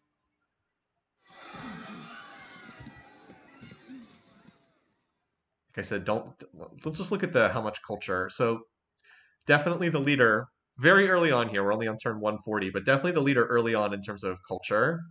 Because no one else, the only one who's even remotely close is Egypt, and I can't really see Egypt surviving to the end of the game because Hattie is still very unpopular with the other leaders. This is how she feels about them. The only one she likes is Suleiman. Here's how people feel about her. Cautious. Oh, they're getting the shared civics bonus. Cautious, cautious, hate, annoyed, hatred, pleased. Only one pleased. A little bit rough there. Alrighty. So, Siege of Damascus. I would expect Louis to go for Mecca next. Actually, Napoleon's kind of got two cities under siege, doesn't he? This stack has two catapults in it, so it's going to take a while to knock down the defenses. But Napoleon going for both of these cities. And maybe even Hattie will show up at some point. Louis is still taking his time, reconstituting his forces. Wynakopek is still laying siege to this city, but he just doesn't have enough units to take it. I can't imagine that he can capture this city. I mean, like, those pikes can kill horse archers on defense, but they're not much in the way of attackers. Yeah, didn't really succeed. I think he tried to attack, but didn't really happen. Oh, Saladin made peace with Hattie. Okay, gets rid of one of his opponents. Wynakopek should really just make peace with Suleiman. This war is not helping either of them. They both should be wanting to get out of this war. But I guess Wynakopek will eventually out-tech his opponents. He's already ahead in tech, but the next decisive unit would be knights, which would kind of annihilate everything other than everything other than the elephants. I was trying to see if there was any ivory in Suleiman's territory. It looks like someone's trading it to him, so he can always build elephants. Who's he getting them from, just out of curiosity?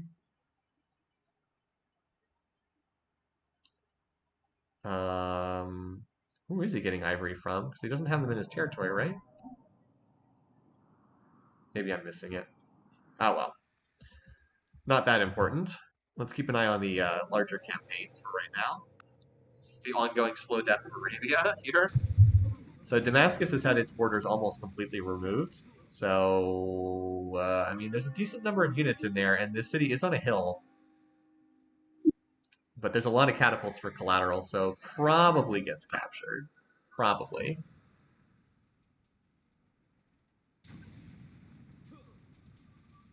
Well, not on that turn. Wow, that was just an enormous slaughter on both sides. A lot of defenders died, a lot of attackers died. There's not much left on either side here. But the defenders are down to mostly, let's see, an axe. Horse archer gets no defensive bonuses. Catapult doesn't. Chariot doesn't. Chariot doesn't. Spear. Is there enough left to take this? I don't know, but it certainly got mauled. The city did get mauled pretty badly. Napoleon moves before Saladin, for what that's worth. It's close. It was enough by like 1 unit. Look how close this was. But another Saladin city goes down, so it looks like he's pretty toast at this point. Not much left of him. And Napoleon's going to have a ridiculous amount of territory. The question is, where is he going to want to go after this? His economy still sucks, but I mean, territory is territory, right? Like, it's always good to have that. Here's another question: what does Hattie do next? She's not in war right now. Like, if Napoleon takes out Saladin, and then he takes out Hattie, he would probably have enough territory to just be unstoppable at that point. Although he will have to deal with Pakal at some point. And I guess Louis is starting to get pretty strong too. Hattie will do nothing like usual. Pakal is definitely in the best position of anyone. But so here's the problem for Pakal. His religion is not the same as Napoleon's. So long term, does Napoleon like him? Where's Pakal? Well, he's pleased. So that's not that bad. He is pleased. I was going to say his big issue is, will Napoleon come after him? If not, I like his chances. But if Napoleon comes after him, then he could be in trouble. The good news is Napoleon's tech is pretty bad. All right, we're 150 turns in, but I want to wait to do like a big survey until probably Saladin's gone, because he's likely to be the next one out of the game. Let's wait and... oh, where was that? Oh, that was up. Okay, that was the other siege Napoleon had going on. So there's only 3 cities left right now for Saladin. It sure looks like he's going to be the first to die winner. Not really who you would expect. I mean, protective civ and all that. Let's just keep going. We'll reassess after Saladin likely exits the game. So Louis takes out the borders. Again, this war that you've been stuck in with Suleiman has been really bad. Looks like somebody lost a bunch of units over here. Suleiman is just now getting to machinery, whereas Wynakopek just, I don't know what he just discovered, something. Anyway, keep an eye on the larger war. Yep, so capital gone. Was there anything useful in there? Oh, almost nothing survived capture, so not that great. Wynakopek on guilds, for what that's worth. As I said, a good tech for him to pick up, but just the lack of cities has been the real issue for the Inca in this game. Look at all these catapults undefended. Why are the catapults off by themselves, HC? Why? You just let a whole bunch of catapults get slaughtered by horse archers because they weren't defended by anything. Oh well. Like, this city's not falling in the immediate future. Tonight, maybe, but... I mean, part of the thing that hurts Wynakopek is he constantly keeps stopping to build wonders, and he only has 6 cities, so every time he does this, like, wow, that's a lot of wonders, though. That is a lot of wonders. And like, these 3 cities, if he ever turns on the culture slider in these cities, I mean, the culture is going to be amazing with all these cottages. And like, even this city has, 6 or 7 cottages plus river commerce. So we'll see if he ever makes the play to go for culture. It's his only realistic way to win the game. Oh yeah, Tipu Sultan was born as a great general, or a great prophet. Tipu's a great prophet for no clear reason.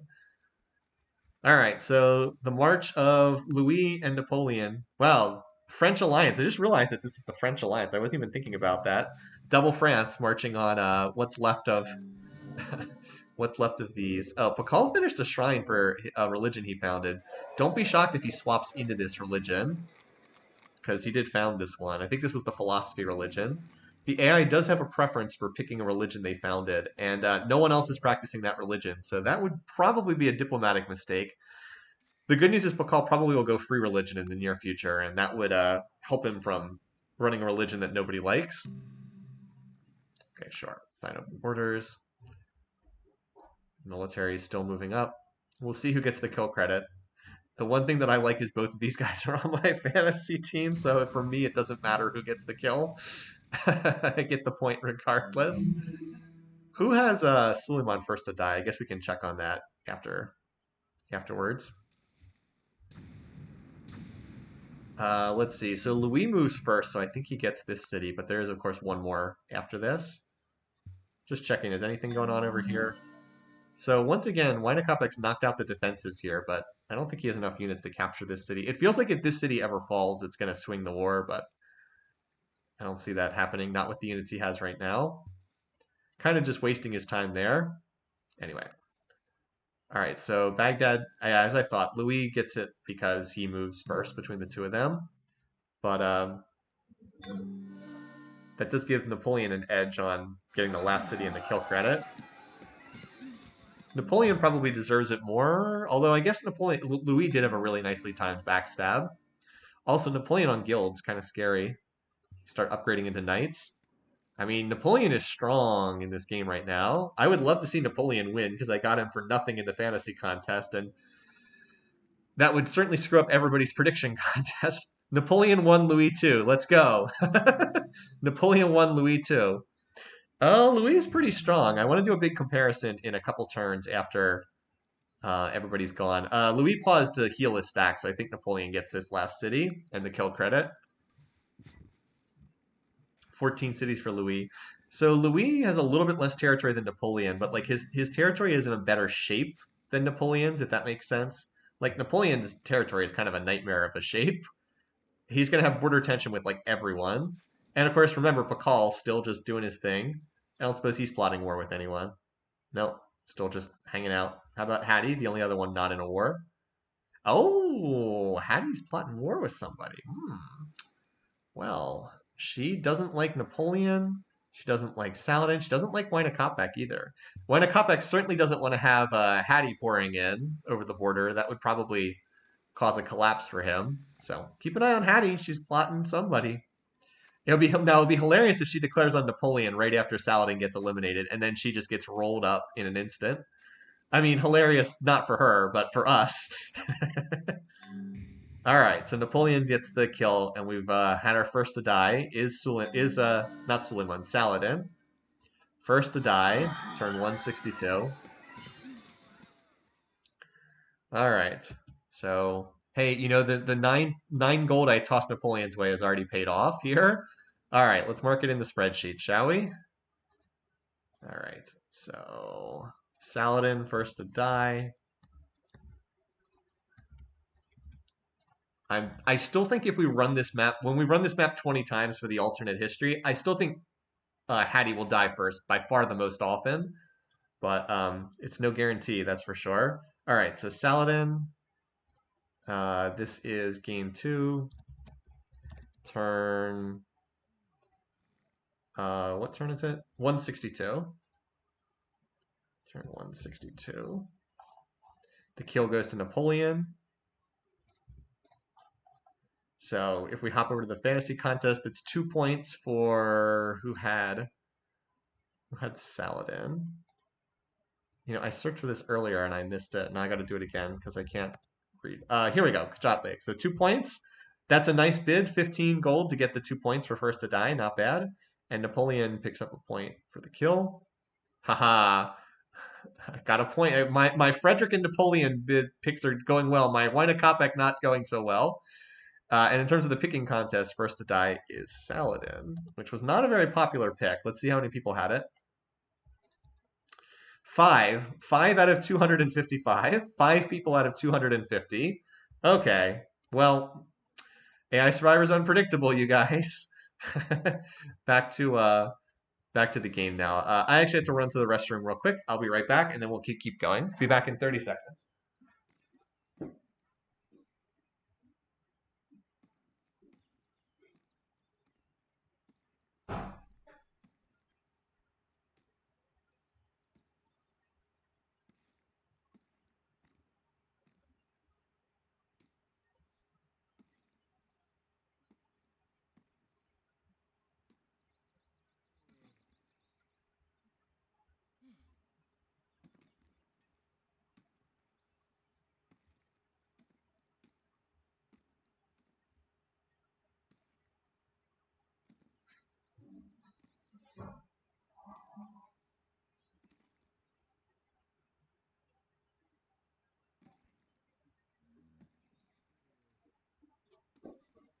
All right.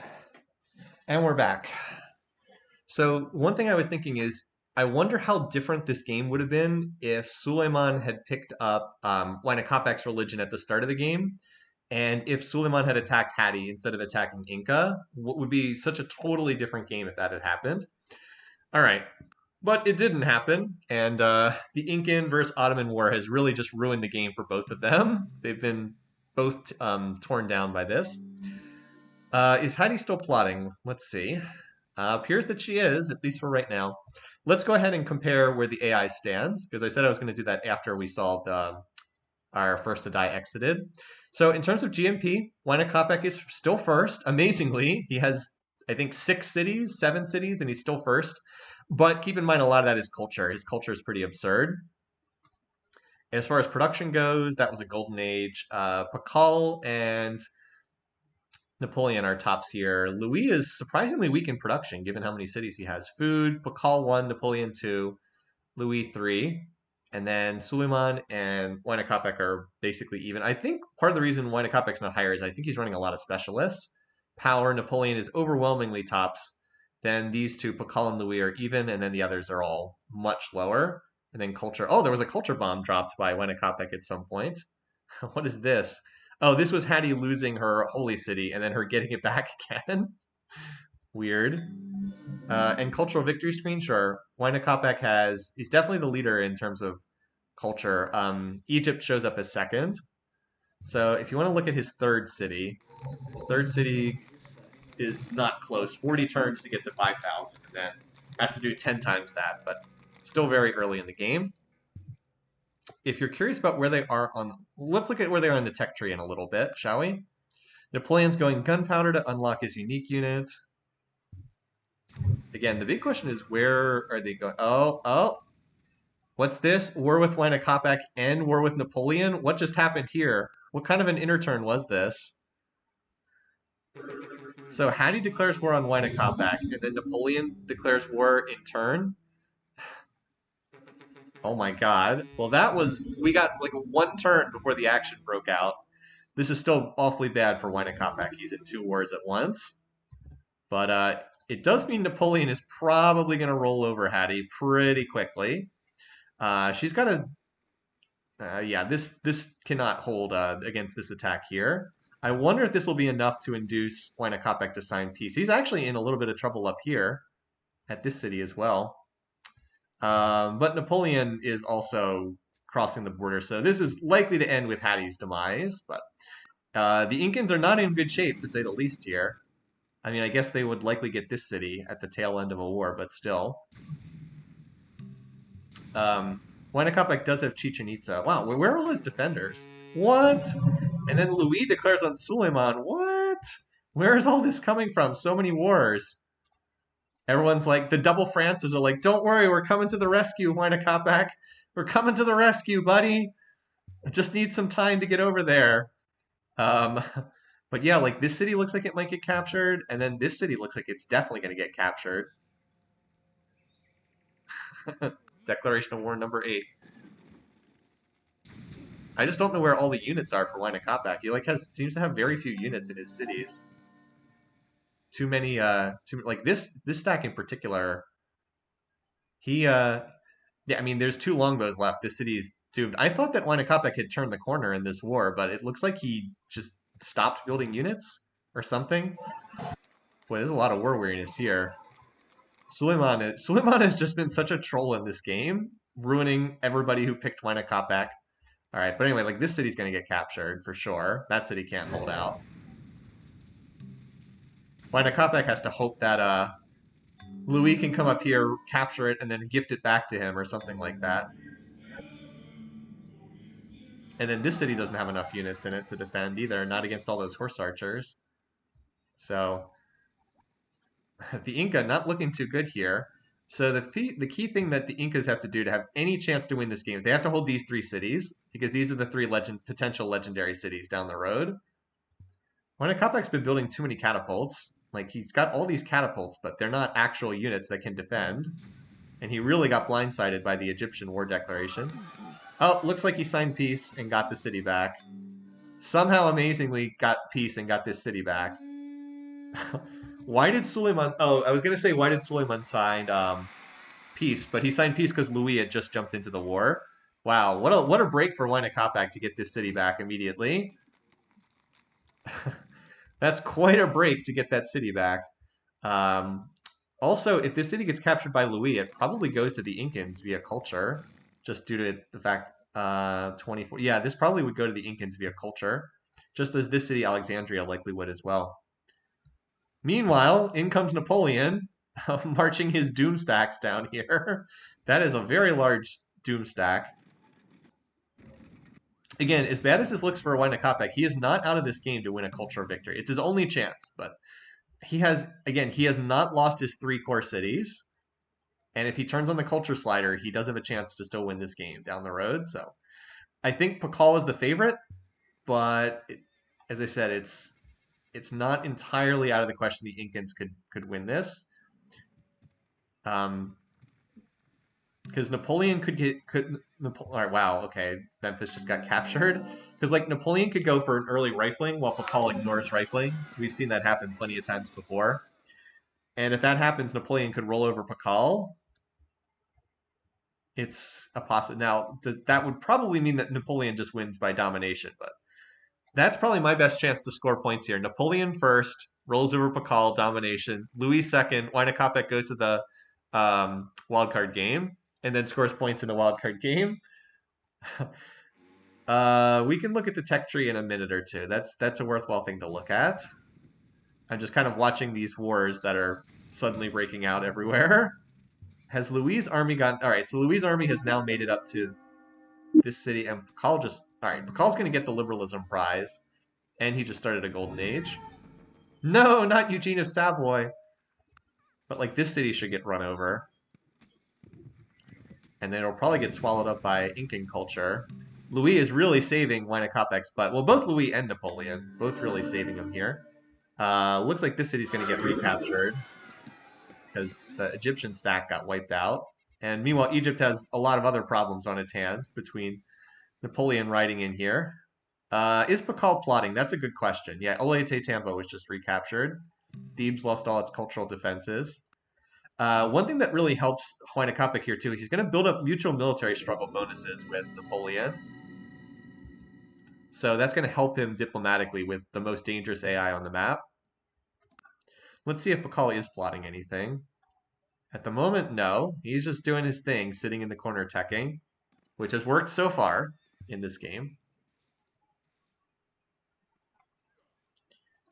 I will look at the tech trees when Hattie is gone, which seems like it will not be much longer in this game. Oh yeah, what did Pakal liberal? I would guess astronomy. Let's see if my guess is right. He did pick astronomy for his free tech. He has some scientific tech preferences, so I'm not surprised that that was the one he went for. Charles, not Charles Martel. Sorry, that joke's getting old really fast. So Alexandria will likely flip to the. Actually, a lot of these cities could very easily flip to the Incas. Why not Kopek building Taj? Is anyone else building Taj? He's not really going to get it in this city, is he? Because remember, he has Mausoleum. Is anyone else building Taj? I would have thought that Pakal would build it. I don't see him building it though. Huh. Okay.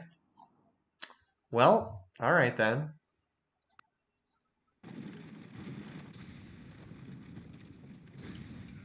I don't know what these two isolated Incan catapults are doing here. So like there's another siege going on, although just getting started. It's going to take a little. Oh wait, there's only one catapult here. Oh, never mind. There's more coming up behind. I was going to say this will take forever if there's one catapult hitting a city that has a castle. So yeah, I don't think this is going to take much longer here as far as Napoleon taking these cities. Like he has a humongous military right now. That's a big stack. 82 units. Okay. 82 units. Not bad. And then there's another siege going on here. When Akopek was first to nationalism, okay. I thought that Pakal already had it, but maybe Pakal doesn't have nationalism. He does. He does have it. So he started Taj Mahal in his capital. All right, so he's going to get this because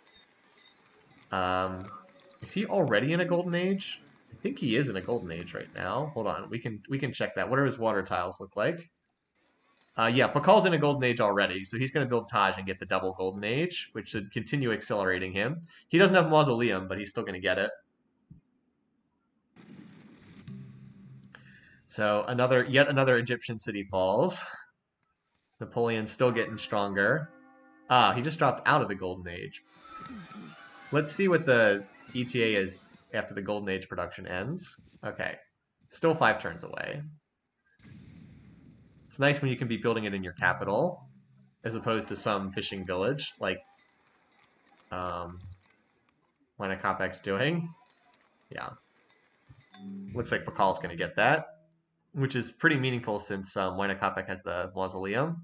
All right, anyway, so just the slow ongoing, no, I was going to say slow, but ongoing destruction of Hattie's territory. We also have this siege going on here as Louis is continuing to help Wina Kopek by taking out these cities. Like I said, don't be surprised if Gaziantep goes to the Incans down the road. Because this city is going to pop its borders, and then the culture will extend like out to these tiles. But maybe France can hold it. You never know. Maybe Louis will be able to get some culture in there. So here's the question. Is Napoleon going for early rifling? He's on printing press right now. Let's see. I would not be shocked if he is. Oh yeah, you better believe he's going early rifling. Okay. Well, he will be able to run over anyone he wants as soon as he finishes that. If he gets that and goes after Pakal, you can just wrap this game up. It's over if he does that. So that's going to be the big question: is who does he go after next? Because he can wipe anyone he wants off the map if he gets rifling first, and no one else has it. Wina Kopek's like, I'm going to come in here with my Quechua and take this city. Wina Kopek may actually be able to capture this city back. How much culture does he have in here? Oh, this city's about to hit 5,000 culture. So the 5,000 culture means the borders extend. Here's 20%, 40%, 60%, 80%. So Oliete Tambo's borders are going to stretch out to here. Well, not this tile, actually, but these 3. So this is going to be hard to hold on to for Napoleon.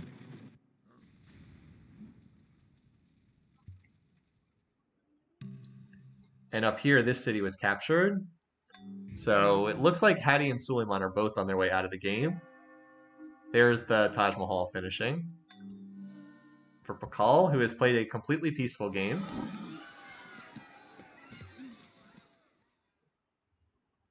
But yeah, not too much longer, I think, on the other two. Up. We almost had Wina Kopek get the kill credit there, amazingly. Almost got the kill credit for the last city, but this one is still here, so it looks like Napoleon will deservedly get the kill credit. Hadi converts to Islam. So yet another game where Hadi gets targeted and blown up. It took longer than we thought, but she still does appear to be doomed. Goodbye, Hadi. I'm sorry, girl. We like you, but your peace weight just makes it really tough to put too much fate in you. Sadly, no first to die bonus. All of us who had her first to die, sadly, do not get anything in the picking contest, even though I do think it was the correct pick from like a probability standpoint. It just didn't play out that way in this game. Ah, well, womp womp. Hattie has won a not first to die victory. Pretty much, for her, not being first to die is probably her victory condition. All right, so she comes in 6th in this game.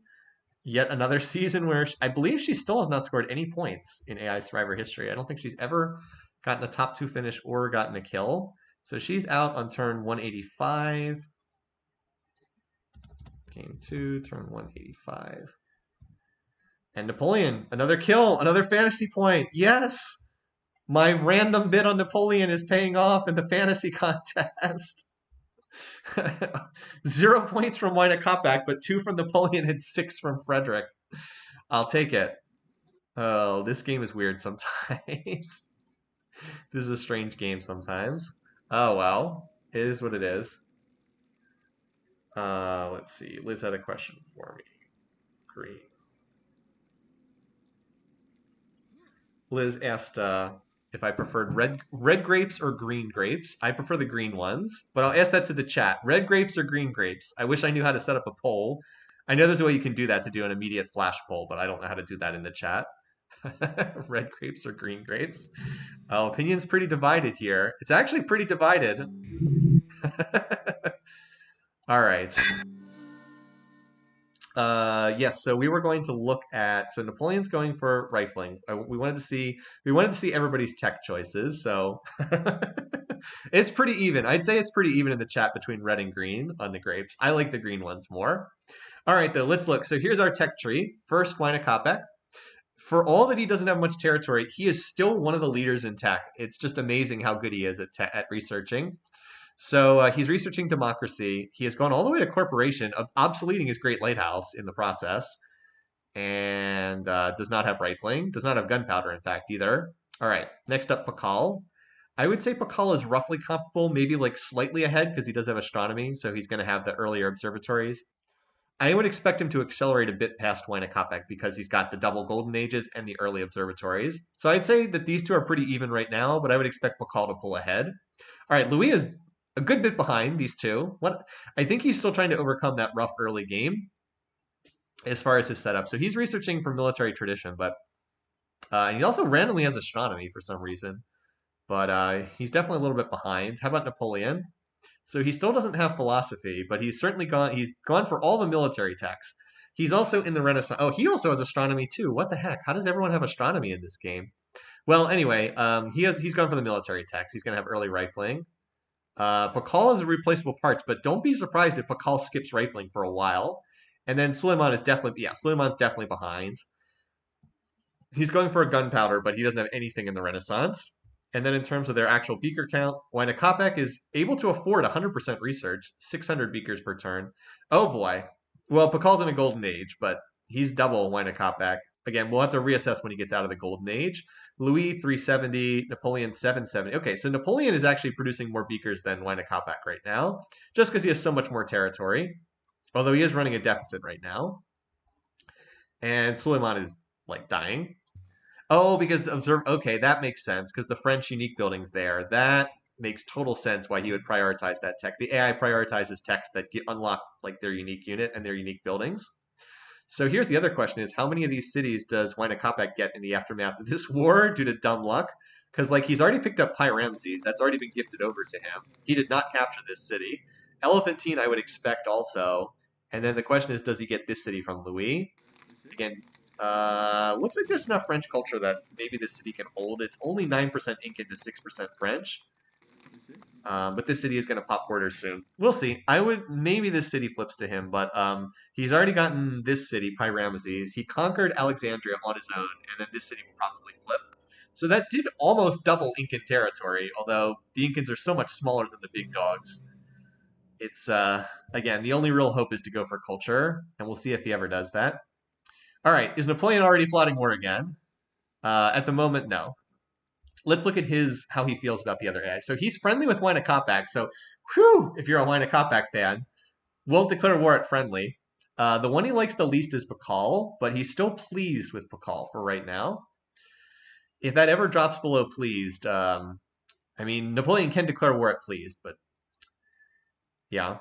And elsewhere, wow, a lot of friendly faces with each other right now. So right now, the only ongoing war is in Suleiman's territory, as Louis is somewhat slowly trying to push his way through here. This war doesn't really do a whole lot for Louis. Oh, never mind. That's it. Okay. This war, as I was saying, doesn't really do a whole lot for Louis because the territory is so far away from his core. Also, this stack is now trapped in here because there's no way Suleiman's going to sign open borders with him. So these units are just stuck here just stuck here. So the real question is anyone going to stop Pakal? Like, Napoleon definitely has the units to do it. The question is, will he go for it? And as expected, Pakal did swap into his own religion.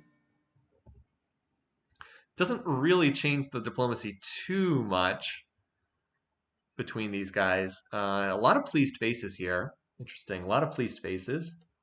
Yeah, Louis basically saved Huayna's butt and didn't really get a whole lot for himself. So let's advance up to turn 200 because there's not much going on. And then we'll look at like the graphs again and assess on turn 200. Yeah, signing peace is pretty bad for Louis. Might as well get the territory. Agreed. This is like a dead civ walking right now. So this is just whoever like wants to punch through and start taking this territory. So Pakal's finally out of a golden age. But Pakal went up to, okay, he went up to rifling though. That was a really good pickup for him because now he can actually match Napoleon if he gets into a war. And his tech is much better. So Napoleon, if he wants to win this game, he's going to have to attack Pakal in the near future. Otherwise, Pakal's just going to accelerate past him in tech. Interesting that Louis is now dropped to cautious with some of these AIs. Wynakopek is cautious with Louis. It's funny that he's friendly. He's friendly with Suleiman, even though Suleiman completely ruined his game. But you've got the shared civics bonus, kind of amusingly. Napoleon could still get 5 kills. I mean, it's theoretically possible. We've never had 5 in a game. We've only had 4 in a game one time. Happened last year with Alexander's big romp.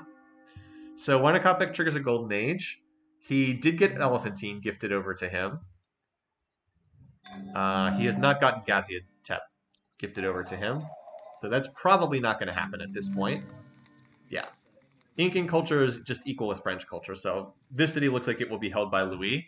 But Wynakopek did pick up he picked up 3 cities to go from 1, 2, 3, 4, 5, 6, 7, 8. Wait, 1, 2, 3, 4, 5, 6, 7, 8. He's up 9 cities. That's enough to get a cultural victory just because you can build 3 sets of temples for cathedrals. That's like the minimum you need. Now, again, the AI doesn't play the game optimally. We know that. But could Napoleon just conquer everyone? Yeah, absolutely. There's every reason to believe he could just conquer his way through here. Absolutely. If you're curious about power rating right now, I mean, this is his power rating.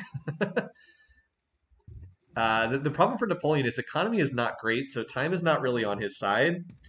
He kind of needs to move quickly if he's going to move to hit someone, at least if it's Pakal. And he's currently not plotting war with anyone, so... And like, actually no one seems to be plotting war right now, as far as I can tell. So like I said, time is not really on his side. There's actually room for someone to sneak in another settlement here. Wonder if anyone will do that. Because like Pakal now just picked up military tradition, so now he'll have cavalry. Napoleon still needs to get military tradition because he has cuirassiers, or actually he still has knights. He's still missing military tradition. He has rifling but not military tradition. Needs to pick that one up. Could he kill everyone except Pakal? Yeah, he could do that. The problem is he's friendly with Wynakopek right now, so he wouldn't declare on Wynakopek. See, Napoleon, he's friendly with Wynakopek. Oh, he dropped down to cautious with Pakal. I wonder if there was any spying shenanigans there. No. But apparently he dropped down to cautious. That increases the chance of war. Wynakopek is bizarrely cautious with Louis, who literally just saved his butt. But, oh well. I guess that it's because there's a city right on the border that he's interested in. All right, so we're 200 turns into the game right now. Pakal is still the favorite, even though he still has not fought anyone the entire game. He's going to get Statue of Liberty here on the upcoming turn. That's pretty nice for him. And yeah, we'll see. I would still love to see Napoleon at least try to attack Pakal, because it would be a lot more interesting if we get that result. So Napoleon's building security bureaus right now. He probably won't start plotting until after that. Does Pakal have a size 20 city? I'm sure he does. He has some very, very large cities. Yep. I mean, if you're wondering why he's ahead, it's because he has cities like this. Look at all his resources. A lot of health and happy resources. So again, we're mostly just advancing turns right now until someone initiates a new conflict. Or until something more interesting happens. I don't suppose Suleiman's plotting war. No. We're afraid of their military might, and with good reason. That's the message you get when the AI in question is so strong they won't declare war on them. So again, like the time is slowly running out here because when Pakal gets up to factories, Napoleon won't be able to take him out. Will not be able to take him on at that point. Hey, Wynakopek, you might want to turn on the culture slider if you're serious about making a play at the win here. Still very early. I guess it's still early, but like this city is not at 5,000 culture. I mean, if he just turned on the slider here, look at how much culture he'd have. Um, well, we'll see. It's his only chance to win. Napoleon changing civics. Louis still in this game. But like Pakal just grabbed, or is about to grab steel for cannons, which is another nice military tech. For all the fighting Napoleon's done, he's still not really in a position where he's as strong as Pakal. Oh, he also got the Kremlin. That's a nice wonder too. The AI doesn't use it very well, but very powerful wonder in the hands of a human. Ottomans are definitely the sick man of Europe. So he's still the worst enemy of Louis. Just like in 19th century Europe, they're the sick man of the game. So still not plotting right now. Surprisingly peaceful, but again, that's good for Pakal if the game stays peaceful. His research rate is definitely the best of anyone in this game, and he's got stuff like Statue of Liberty accelerating him forward. Now that's interesting. When a Kopek signs defensive pact with Pakal, that could lead to some shenanigans.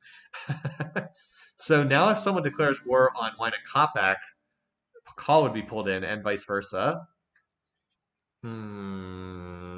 So who could declare on Wina Kopek, just out of curiosity? Suleiman could. Well, that would be suicide. Suleiman could, although I don't know if he would. Louis could, and Napoleon could. As far as Pakal, who would declare on Pakal? Louis could, or Napoleon could. Actually, everyone except Wina Kopek could. Everyone but Pakal. Those defensive pacts sometimes cause some really weird stuff to happen. But for the moment, no one seems to be building. Well, Louis is building a fair amount of military. Maybe he's plotting something. Oh, Louis plotting something. Louis plotting something. He's about to stir some stuff up. So he's probably going to declare on Suleiman because he's annoyed with him. But if he declares war on Pakal or Wina Kopek, this will get real interesting in a hurry. But it looks like he's probably going to declare war on Suleiman, would be my guess, just because Suleiman's a lot weaker. Pakal is changing civics. Free speech. Oh, interesting. Free speech. Maybe Pakal wants to make a play for culture. Everybody's going emancipation as well. End state. Wow, that's a big civic swap. Change 4 civics. It would cost the player multiple turns of anarchy to do that, but the AI always gets 1 turn of anarchy, so... Oh wait, no, it did cost him 2 turns of anarchy. A little surprised. I didn't think it would... He'd have to pay the second one. Alright. So, what you gonna do, Louis? I'm trying to see where he has unit. Oh, here's his big stack right here. Does he not have rifling tech yet? Wait, Louis doesn't have rifling yet. Okay. What's up with that? That's a strange decision, not to have rifling. I was wondering though, like why his he still had knights running around, and it's because he still doesn't have rifles. Louis suicide time. He's plotting something. I see like a lot of his units moving around. If he declared war on Pakal, it would be total suicide right now. Unless Napoleon joined him. Oh, well, that's what he just did. Oh boy. Oh wait, no he didn't. He declared on Suleiman. Oh, I saw all of his... Wait, just exit out of the screen. I saw all his units moving in, but it was in fact Suleiman. It was in fact Suleiman. Oh, teased us. We were teased that it was going to be a big war with Pakal, but no, he went for the more logical play. Alright, war number 9.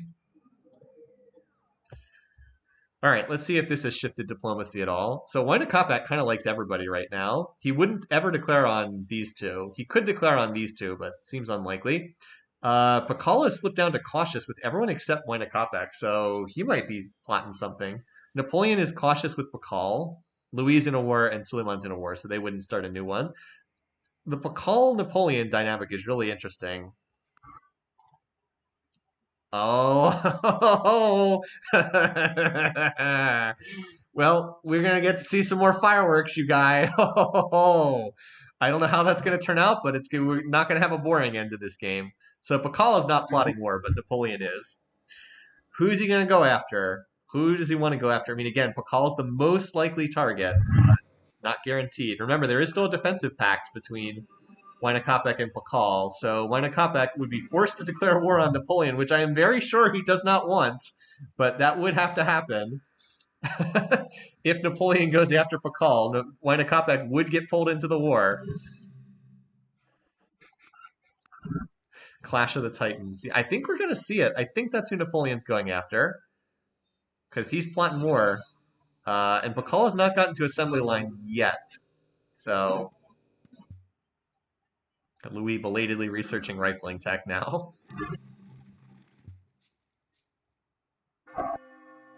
Let's look at we need to look at where everybody stands in terms of power right now. So Napoleon definitely has the highest power.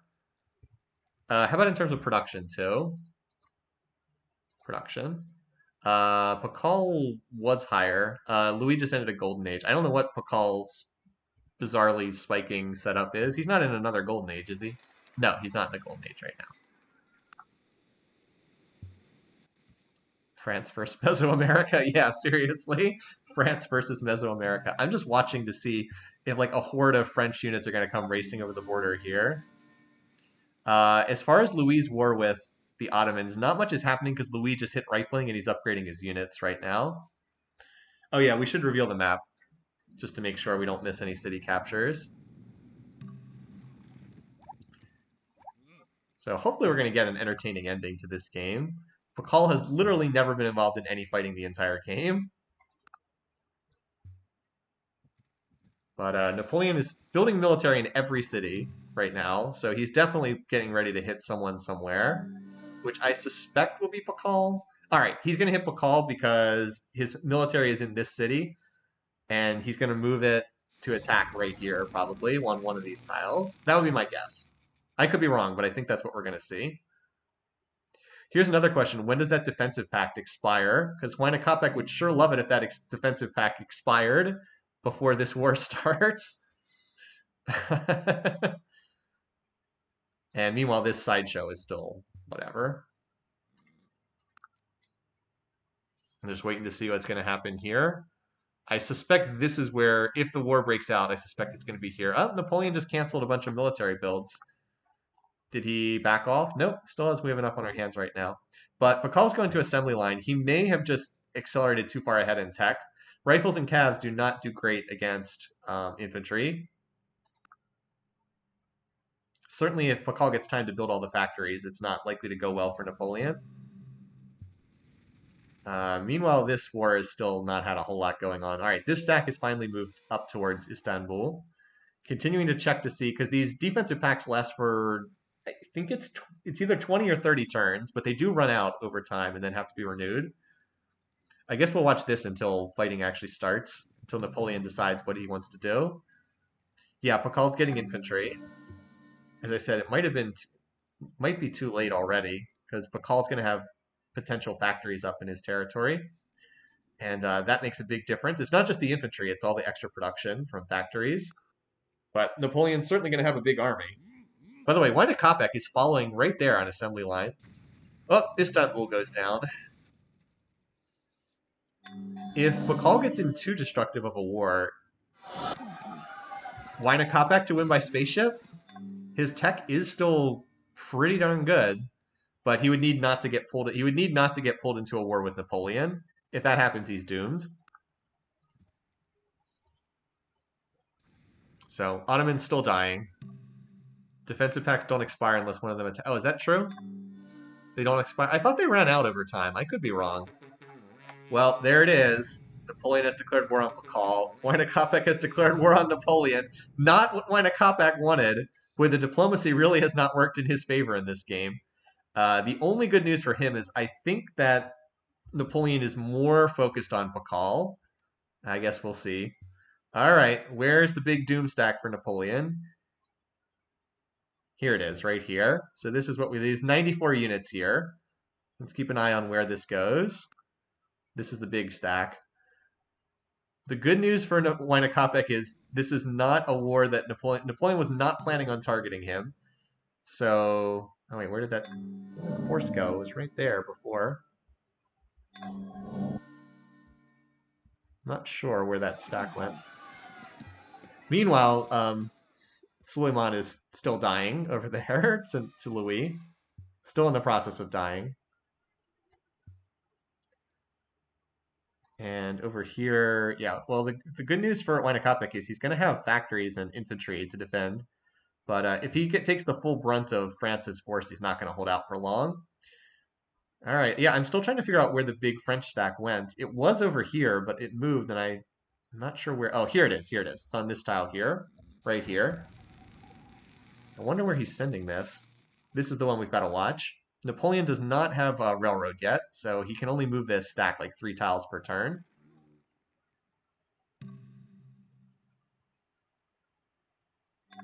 Where did it go? Where did he move that stack? He can only have moved 3 tiles from that location.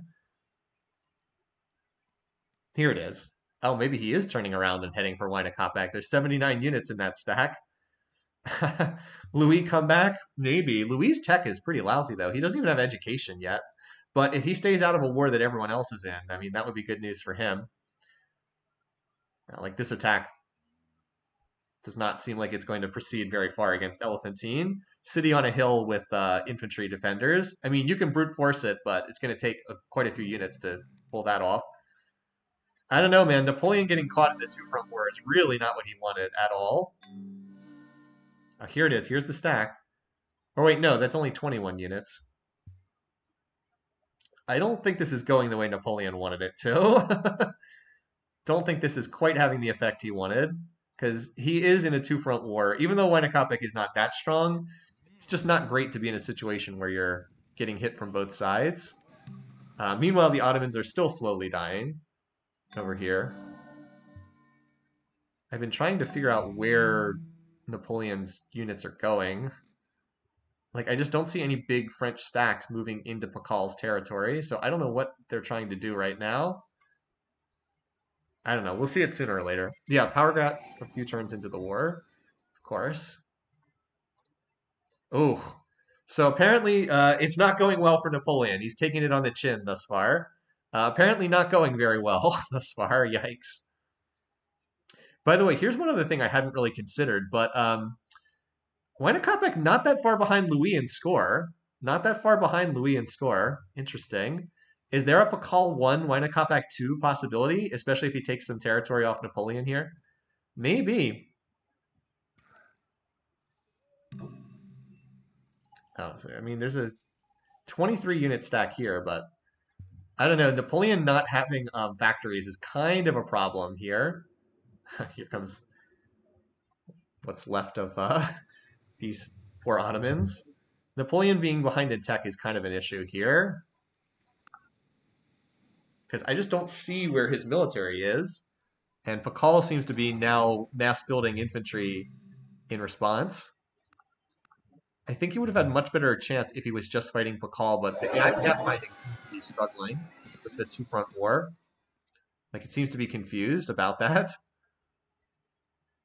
And I haven't been able to. Yeah, I just haven't seen any big French army like looking where it's going to attack. Pakal doesn't have a big offensive stack either, but that's because Pakal wasn't expecting to fight this war. He got caught unawares. Although Napoleon did just slip past Pakal and score. What was? Did he take a city somewhere? No. Okay. Huh. Yeah, I don't know. I can't figure out what Napoleon's doing. Basically, can't figure out what Napoleon's doing. Anyway, this stack here is apparently slowly bombarding with catapults at that Ottoman city, taking down 1% every turn or something ridiculous. At least my 14-word declaration count is looking reasonably good at this stage. All right, Wynakopek changing civics. Wait, which French city is that? Napoleon. Okay, I was like, that could be either France founding Mining Inc. I guess it's Napoleon.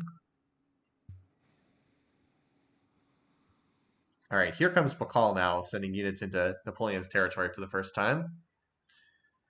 Yeah, maybe it is whipped pop reduce score or something like that. Or it could be factories causing the cities. Oh, yeah, factories also can cause unhealthiness and cause the AI cities to. Yeah, this. Too much unhealthiness. That's probably what it is. It's probably Pakal's cities are starving down. Oh, Napoleon lost a city. First Napoleon city to get taken out. one of the border cities. Probably not a good sign for Pakal or for Napoleon. Pakal looks like he might be in the process of wrapping this one up. So that city was finally captured. The Ottomans are down to one city left. There's one catapult here. Oh man, this might take a while because there's literally one catapult. But this war is not going well for Napoleon at all. I think he needed to hit Pakal earlier before Pakal got to factories. Certainly not get stuck in a two-front war, even against a not that strong Wynekopek. Because like if you look at the power graph, it has not been going especially well for Napoleon. Oh, we actually can't see Pakal's numbers anymore. Yeah, like Pakal has gone up and Napoleon's gone down. Louis has also apparently gone up too. Napoleon just got steel, maybe got it in a muddle upgrading. That's a possibility too. Could be a possibility. Pakal's on electricity though, so he's not that far away from tanks. Although it looks like he just burned a turn in anarchy. Either that or he started going for culture victory. Did he just turn on the culture slider? No, he's in anarchy. He's flipping civics yet again. So I can't help but notice that Napoleon is losing cities and Pakal is not losing cities. I can't help but notice that. Can't help but notice that. Update on Wynekopek. If he doesn't turn on the slider, he's unlikely to win, but we should check that just to get an idea of where he is right now. Let's see. So his trailing cities are a little over, like 6,000. I mean, if he doesn't turn on the slider, it's never going to happen. So we have to wait and see. So it's basically he has to turn on the slider. If that doesn't happen, he doesn't have any shot. The sooner he turns it on, the better. But in the meantime, though, Silly Man the Troll escapes the game. As I said, he really ruined Wynekopek's game, but all right. Ottomans have been destroyed. All right, let's update that in the picking contest. All right, so Suleiman eliminated. Turn 240. All right, game 2, turn 240. The kill goes to Louis. And I'll take my 1 fantasy point for that. So even if Louis doesn't get first or second, I'll take getting a point for an 18 gold bid is I'll honestly take that. My Wynekopek not looking so great right now. I'm hoping Wynekopek can make it into the wild card game. If he gets another shot at this, I'd feel pretty good. All right. So on we go back to the game. All right. So now Louis is freed up, by the way. He is no longer in a war, so he could now join on one side or the other. He's pleased with everyone, though, so it's kind of unlikely he's going to jump into this war. But he does have that option if he wants. In the meantime, though, it doesn't look good for Napoleon now, does it? Doesn't look too good for Napoleon. Pakal's on industrialism, so yeah, he's going to have tanks soon, and that's pretty bad. Oh, hello. So apparently he decided to send his whole. All right, so this is where his stack went. Even as Pakal is like tearing his throat out, he has his whole military off attacking Wynekopek. Yeah. He has 80 units in this stack. So he sent all his units off to go attack Wynekopek. Makes no sense. His stack started the war right here, 3 tiles away from a Pakal city, and instead he walked all the way over here to attack a Wynekopek city. Kind of a weird decision. Kind of a weird decision. Like he's now fallen behind Pakal in score, or behind Louis in score. Is researching factories though. Yeah, he's kind of losing core cities left and right. While he's off fighting the poor Incans, who have just been savaged by everyone throughout this game. The poor Wynekopek has just been attacked over and over again throughout this game. Like I said, if he survives to the finish, I would love to have him in the wild card game. Yeah, I mean, this is Napoleon's core. He's kind of having his core ripped apart by the Mayans right now. Like, Chartres got captured, and Reims got captured, and Orléans, Avignon, Tours. Like this is his core, and he's losing all of these cities because his whole military is still off here in Incan territory fighting the Huayna Capac boys. Now he's like belatedly turning around and walking back in the other direction, but he's actually probably going into his territory because he wants to upgrade. Now that he's going to get assembly line, but like he can't hold this city. Huayna Capac will take it back sooner or later. Huayna Capac not going for culture so far. Researching, still he's just kept that research on. His only shot to win is to turn on the culture slider, but meanwhile, where's Pakal's? Oh, there we go. Huayna Capac signs peace with Napoleon. Okay. So got out of that war, lost a city, but could be worse for Huayna Capac. He definitely didn't want to be in that war. He's pleased with everyone, and everyone's pleased with him except Napoleon, because Huayna Capac declared war on him. And as far as Louis goes, Louis is pleased with everyone, and everyone is pleased with him. So although he can plot war, at the moment it seems somewhat unlikely. Is Napoleon's big stack now trapped? Good question. I think he has open borders with Napoleon, so Louis can move his units through. Oh, how many of Napoleon's units? No, he was already moving his. Oh wait, that's right. We do have to check that. I'm sorry. No, he had already moved most of his stack over, so most of his stack got bounced over here to these tiles. So it looks like his stack was not trapped in here. There's only about 10 units in Alexandria. Meanwhile, where is Pakal's main force? Right around here, I think. Yeah, this is where he has most of his units in this area. So we should wait to see where they head next. But I suspect Napoleon is on his way out here because Pakal is much stronger now, and he's getting close to being a generation ahead in military tech. In particular, he's got tanks now, and tanks are just going to annihilate the defenders. I know Napoleon just got to infantry, but Napoleon still has to build the factories. I guess he's doing that now. Still, tanks don't really have that much trouble with infantry. They chew through them pretty good. Not as easily as rifles, but it's still a pretty one-sided matchup. And they annihilate machine guns in particular. Like machine guns are bad against. Machine guns are very good against gunpowder units, but they struggle against tanks. That's one of the other things. All right, so I suspect we're just going to see a slow collapse of Napoleon over these upcoming turns, unless Pakal gives him a peace treaty, which he might, because Pakal is one of the more peaceful leaders. For a low peace weight leader, he's relatively peaceful. But like he's got multiple offensives pushing forward here. Like there's another decent sized stack here. And here comes the tanks. So sooner or later the tanks are going to start running out of the factories. And I don't know if Napoleon has anti-tanks to have any shot at countering them.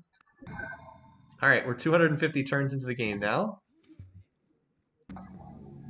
The borders of Delhi have expanded.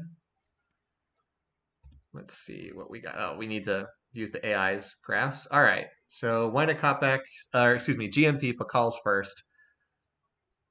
Napoleon's been falling recently.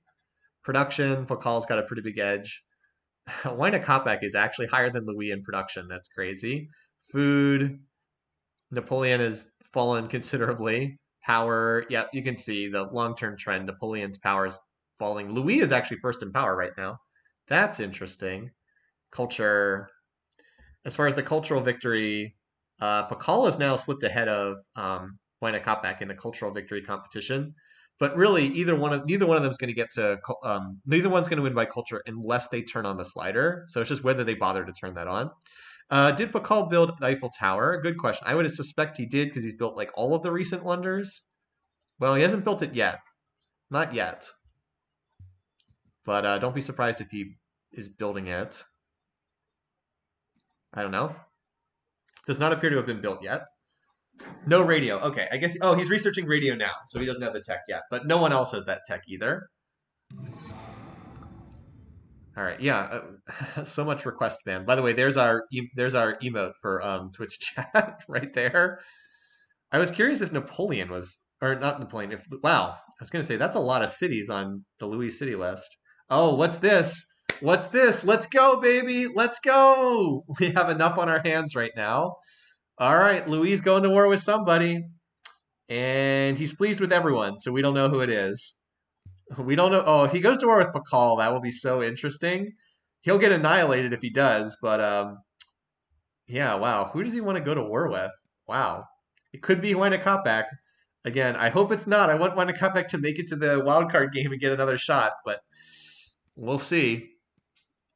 He's plotting war. I saw his power was spiking, so I figured he was getting into a war with someone. Don't be so convinced that he's going to walk over Wijnkoopek, though. Wijnkoopek is going to have tanks, and Louis is still on rifles and calves. No, he's going to war with Pakal. Oh my god! The suicide! Ah! This game is nuts. This game is crazy. Okay. Here we go. War number 12 to save Napoleon. It's like for Greater France. Vive la France! Well, the problem for Louis, though, is his units are just so far behind technologically. He has rifles and calves. He's going up against tanks. That's not a good matchup. Oh, boy. Well, this might be Mesoamerica versus France here, as we were teasing before. Let's see if we can find where Louis' biggest stack is. He's got to have a big stack somewhere, else he wouldn't be charging across the border. Here it is, right here. So, like, there's a hole being punched into Napoleon's territory. Wait, no, here. This was where it was captured. But Louis got a stack here. I think this is doomed, and I think Pakal is just going to conquer his way through this. It's really weird for me because I have 3 of the 4 civs that are still in this game on my fantasy team. I have everyone except Pakal on my fantasy team. How close is Pakal to domination, by the way? Not that close. He's not especially close to domination. Okay. Oh yeah, we need to refresh the map. Thank you. So Louis is going to go after this city. He'll probably take it, but I don't know. I'm just not sure how far he can make it. His units are so far behind in tech.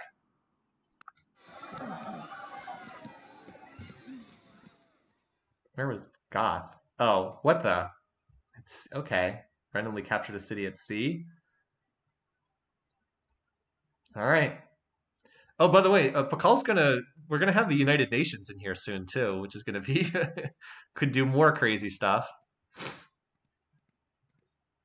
What an entertaining game this has been. Even if it's maybe not played out entirely the way I wanted, with Wijnkoopek struggling. Very entertaining game though. I'm really hoping that these 3 leaders will survive to make the wildcard game, so I have another chance to score points off them. All right, so this stack here appears to be. Oh no, there's 2 catapults in this stack, so it's taking forever to bombard the defenses. It's taking absolutely forever. Anyway, Wijnkoopek is still pleased with everyone.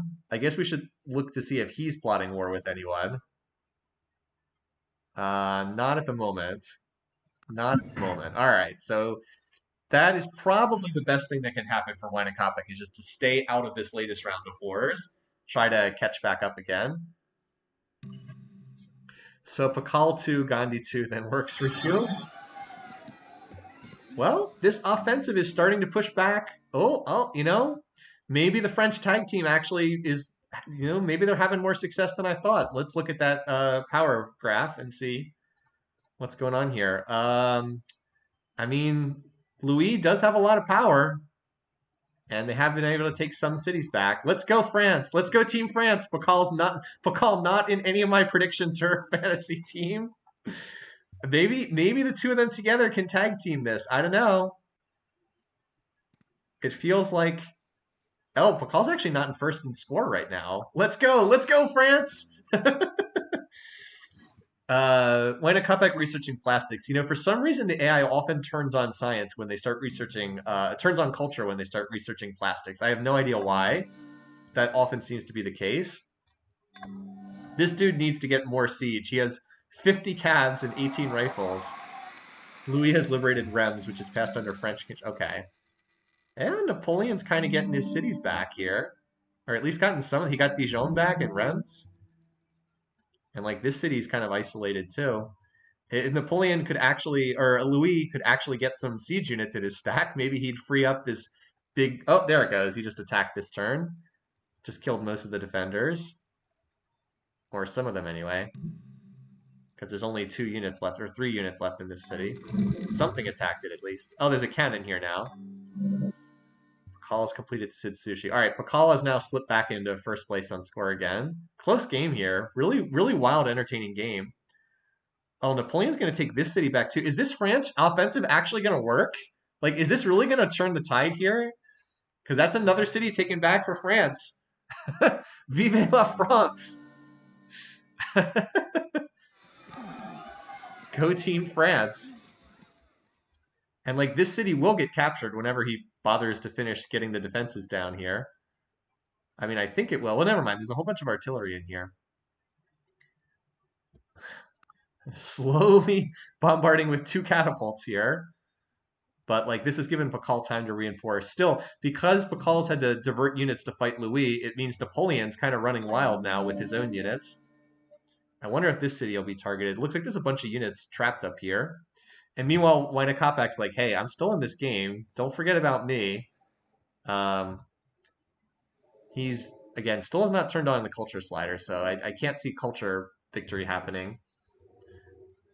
Got to be a lot of war weariness on everybody's sides here, too. I keep expecting Louis to attack this city, and every turn he just continues bombarding with 2 catapults. He has 68 cavalry. It's like, please, just upgrade your units, man. Yeah, we have to keep an eye on the power here. I mean, the dual France is kind of hanging in there so far. How many cities does Pakal ultimately have? Let's turn off the culture for a second.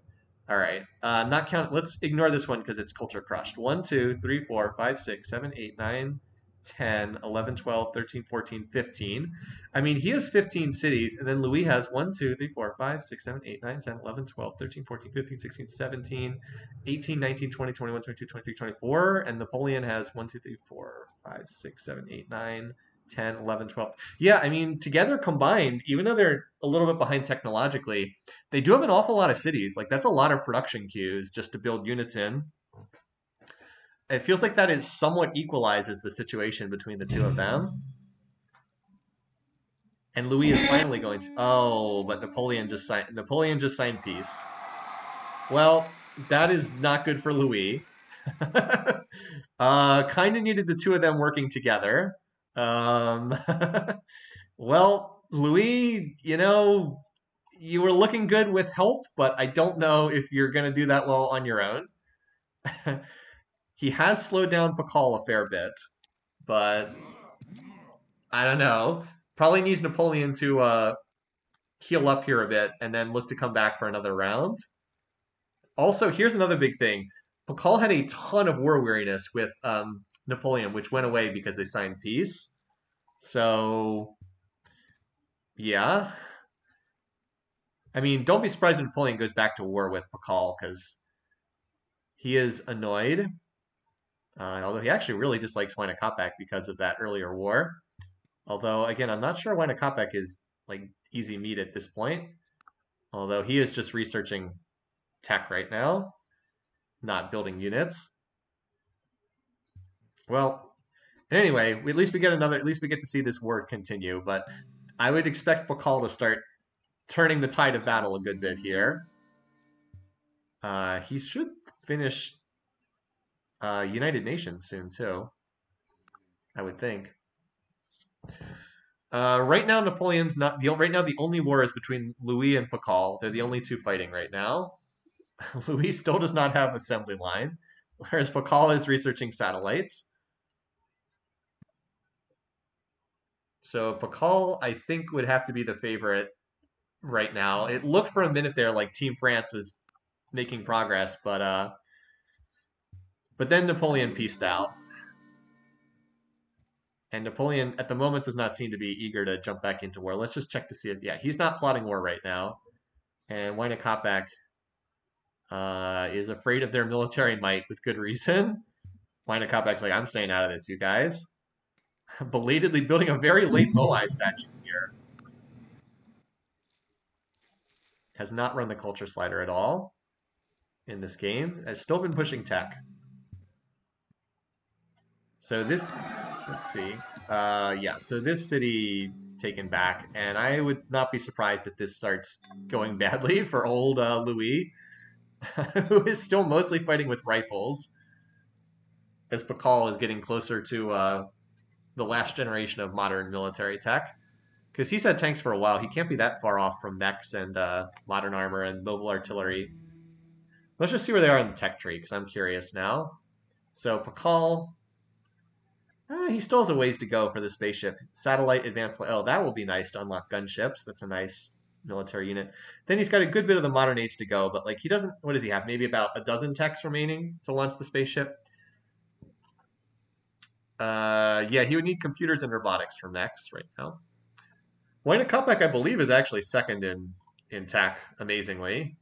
But he's clearly not going to reach spaceship before Pakal does. Louis is a good ways behind. At least he did finally get assembly line. And Napoleon, where's Napoleon?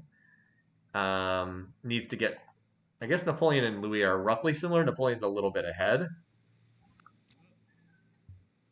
But yeah, I'm kind of hoping that Louis' score stays above Napoleon's score because I have Louis for second in the picking contest. Oh, here we go. Pakal versus Louis in the UN. All right, now we got to investigate Diplo possibilities. Pakal. Who would vote for Pakal in the UN? The answer is no one, so that's not going to happen. And Louis? Who would vote for Louis? No one. Okay, so there's no Diplo possibility here. No one likes one another enough to vote for each other in the UN. This stack of 79 cabs is still just sitting here. Has not ever attacked because catapults have spent the entire war bombarding like 2% of the defenses every turn. So that's been a waste. Oh, Louis. Interesting that Louis is the leader. I guess Pakal didn't have any allies, but he can't win a UN victory. There's not no people don't like him enough. Because like this row here is how people feel about him. Obviously, Pakal wouldn't vote for him. +2 and +4 is not enough to get the vote in the UN. So that's that. No Diplo possibilities, at least not at the moment. It could change down the road.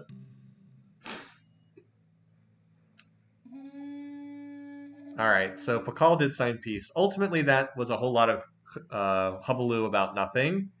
So that was that. Pakal fights off the double attacks against him, and Louis avoids getting annihilated.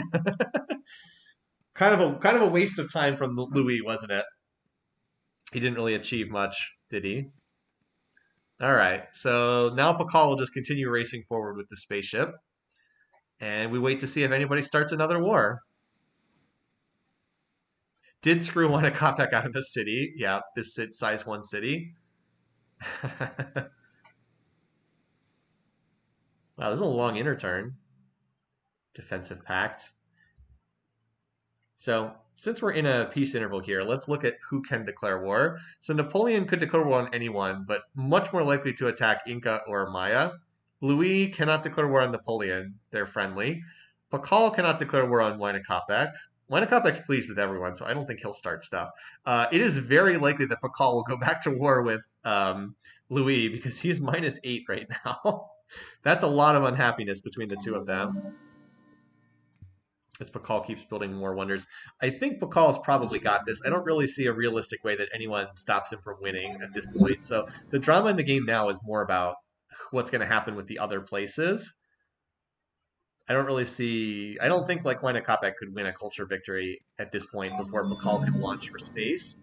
The only thing that would have to happen would be Pakal loses his mind and decides to go for culture, like right before he launches a spaceship, and then that maybe gives someone else time to do something, but seems unlikely. And you guys were asking about the power.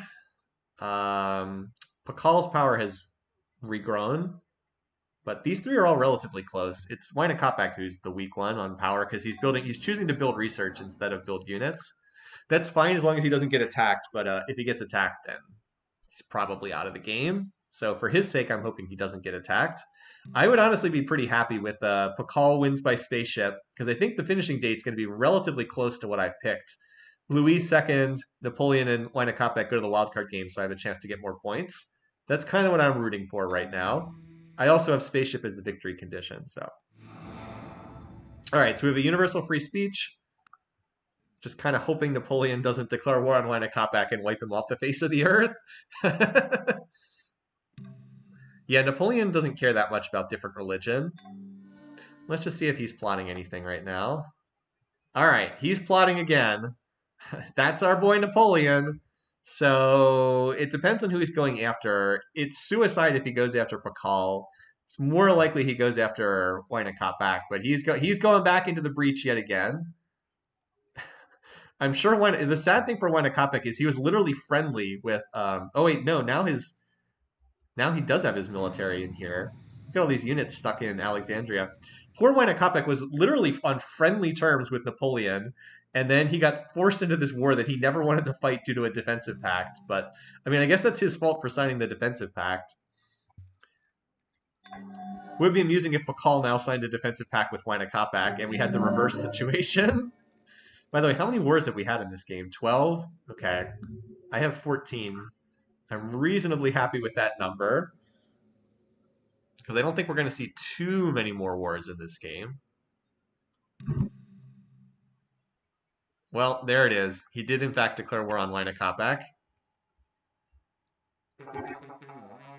So, yet another war from Napoleon. I wonder if anyone comes to Wynakopek's rescue because I don't think he can fight this off on his own because he's here, Napoleon's here, and this is an awfully large stack. Well, I guess it's mostly calves, but that is not enough units to defend. Definitely not enough units to defend. How do other people feel about Napoleon? Well, Pakal is cautious. Louis is pleased, so Louis did drop from friendly to pleased, but so not currently plotting war. But Wynakopek might try to get him to join the fighting with a might try to get him to join the war. I guess we'll see. Meanwhile, Pakal is trying to get closer to launching his spaceship. How many more techs does he need at this point? So he does need computers. So he just has what you can see on this screen. Laser is optional, stealth is optional. So in terms of techs he actually needs, it's 1, 2, 3, 4, 5, 6, 7, 8, 9 more techs. That's probably 30 to 40 turns. So we're actually reasonably on pace for the turn 325 I predicted. Ooh, Diplo victory, Pakal versus Louis. As I said, I don't think there's no one's going to vote for these guys. I guess Wynakopek will vote for Pakal, but I don't think the two of them combined have enough population to put Pakal over the top. 25% or 30, what is it? 30% for Pakal, and Wynakopek has to, no, not enough. Not enough. Lasers and stealth are not optional for the AI. It does feel that way. Anyway, I don't think Machu Picchu can hold this. So not enough as expected. Let's see. So as predicted, Wynakopek and Pakal both voted, but we'd have to get Napoleon's vote, and Napoleon's not voting for Pakal. All right, so this stack in here has 76 units. That should be more than enough to brute force its way into Machu Picchu. All the city defenses have already been taken out. So the pride of the Incan Empire looks like it's going to get captured here because it just can't hold against that many units. Yeah, see? Can't hold against 76 units. It cost about 30 units to take that city. A city captured is a city captured. It's not like Wynakopek can afford a... Actually, we need to advance one more turn to see that show up on the power chart. Wynakopek is quite possibly doomed here unless someone declares war on Napoleon. I think that's the one thing that's needed. I mean, he's coming with hat in hand, begging for people to help out. I don't know. There's certainly Pakal needs enough time to launch the space. I mean, he's researching laser, which, as we know, is an optional tech. There's it's not like the timer will just run out and Wynakopek can survive. He's going to need someone to join this war, or else Napoleon will be able to finish this conquest. Yeah, here's the stack here, 25. I don't know where this stack's going. I guess it's joining with this group here. Wynakopek's plan of I'm going to try to not build military units did not pay off there. He was having all his cities build research instead of build units, and that backfired in this war. Just going to check in to see. It does not appear as though Pakal's plotting war. How about Louis? All right, well, he's plotting war. Okay, Louis. Most likely to go back after Pakal again. All right. This could be enough to swing second place, though. Look how close it is in score between Louis and Napoleon. If Louis has a disastrous war with Pakal and Napoleon gains territory from Wynakopek, then Napoleon could easily slip ahead of Louis in the picking contest into second place. So on we go. If Louis backstabs Napoleon, that would also be interesting. So more civics passing. You know, Napoleon is not exactly rushing in this war with Wynakopek. He's like reforming a stack up here or something. Actually, this city's not very well defended at all. If Wynakopek built some units, he could potentially take that back, but he doesn't seem to have much of a military at this point. All right, Louis, what are you going to do? Who are you going after this time? Because you're not going to have much success against Pakal. Where was that? Oh, there was another French stack over here. I totally missed that. Well, Wynakopek is not in good shape. He's been hanging on the whole game, but 6 cities left. He's been attacked relentlessly throughout the entire game.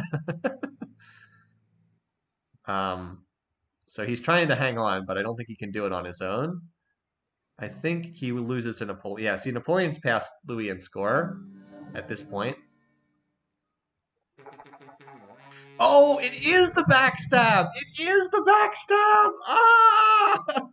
This game is so crazy! It is the backstab! They literally worked together in the last war! Oh my goodness. What is going on? Why? Why would he backstab Napoleon? Maybe he wants second place. Maybe this is his play for second. Oh man. Well, 14 wars. No more wars. Let's stay at 14. No more wars. Oh boy. All right. Well, that is a lifeline for Wynakopek. Again, yet again, trying to survive with the lifeline here. Louis mad about what happened to his grandson. All right, Pakal just popped a late game golden age. His tech has got to be absurd right now. This is the beaker count. Wynakopek at 900, Louis at 1400, Napoleon 1100, Pakal at 2700. Yeah, this is over as far as who wins the game. But there's a lot of drama for second right now. Can Louis do enough damage to take the second place spot and get in the playoffs? I guess we're gonna find out. He's certainly got a nice stack here. Or I thought he did. Hold on, how many units? Oh, he has 89 units here. That has to be enough to punch through there. And of course, he'll have the Incans helping out over here too. Well, Napoleon still seems to have units over here, but like the 2v1 we know is always bad, even against a weaker AI like Wynakopek. I would expect Damascus to get captured this turn with that many units, yeah. And Louis apparently has tanks of his own. Oh, look at how close these scores are right now. It's like there's another siege going on here, but now that Napoleon has to respond to Louis, he probably won't be able to hold some of these cities. Ankara has been... Wait, where's that? Oh, up here. What the? Okay. I was like, where is Ankara? Former Turkish territory. Interesting. So Napoleon's still ahead in score for the time being. Napoleon did just lose a lot of power though. And there's always Pakal, like he could always jump back into these wars too. Although he seems very focused on, he's like, you guys are nuts. I'm just gonna launch the spaceship, okay? Thanks. I'm just gonna launch the spaceship. So like this attack at Olete Tambo probably gets pushed back. Maybe not though. Napoleon does have an awful lot of units. All right, they just continue passing resolutions. All right, here come, yeah, so this push is continuing. Boy, that's a lot of artillery over here. Where does Napoleon have stacks? He had a stack up here. That's a pretty good sized stack too. It's probably intended to go out to the Incans, but then got moved down over here. So yeah, it's a real question is whether Napoleon can overtake second, or whether Louis can overtake second from Napoleon. That's like the big question in the game right now, because we know Pakal is going to launch the spaceship and win. Like that's not really in dispute at this point. It's more what's going to happen in that second place spot. Wow, there's 43 cabs on this tile. Um, there was also a ton of artillery, but then he moved it backwards for some reason. And it looks like the attack on Olete Tambo did fail, which was probably a pretty serious loss of life for Napoleon. All right, let's look at Memphis. Again, does not have the defenses down here. Is Louis just going to... All right, Louis just threw all his units in, and he actually just jumped over Napoleon and score with that city capture. So maybe Louis is going to take second in this game in like the most roundabout way imaginable. Pakal getting closer to that spaceship. He needs 1, 2, 3, 4. He needs 5 more techs. Probably 6, because we know he'll research stealth, because the AI always does that. Come on, Louis, bring your last catapult. Your Winnacopek first, Pakal second gets you 0 points. Yes, it would. If the current results hold, yes. Again, it's hard. The picking contest is hard, right? Like, it's hard to get the points. These games are unpredictable. So don't feel bad. As I said, the games have weird stuff happen, and a lot of it does come down to chance. So the fighting right now seems to be taking place in the ruins of former Egypt for the most part. Like Louis got all these units in fighting at Memphis, and I suspect Thebes will be a target, maybe. Like Louis has changed sides so many times in the fighting, it's pretty crazy.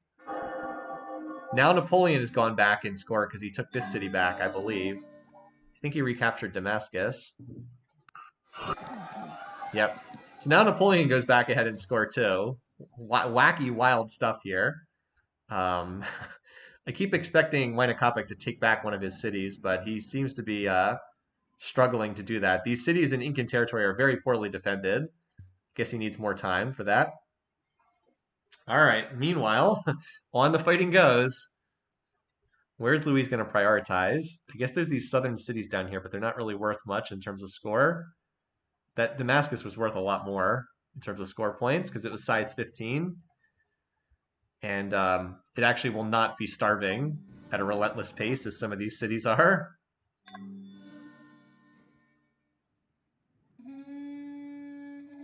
So Napoleon did sign. All right, Napoleon signs peace with Winnacopek so he can focus on this war. You would think Winnacopek would want to continue until he could take back these cities that were lost, but no, apparently not. So now Napoleon can focus everything on Louis. Is that going to be enough for Napoleon to hold second place? They're separated by 9 points right now.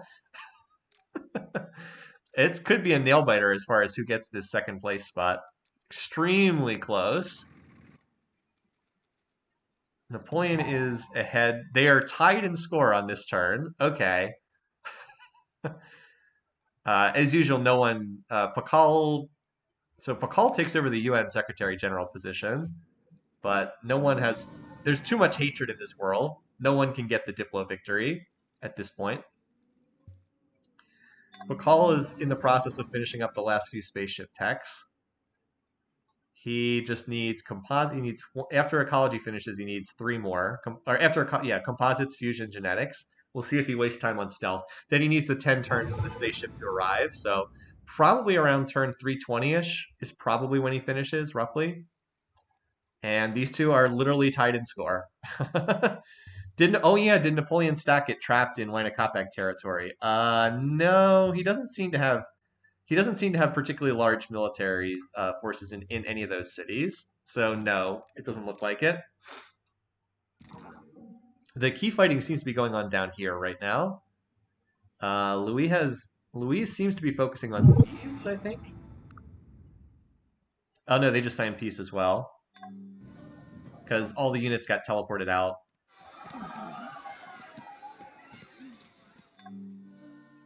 Also, how did Louis' score jump up so high? Oh, it was Damascus changing hands. Damascus changing hands flipped the score a huge amount. So for the next 10 turns, no one can declare war except Pakal. Everybody's in enforced peace treaties. So we can just advance the next few turns. Wow, that might seal it. That might be enough to seal it.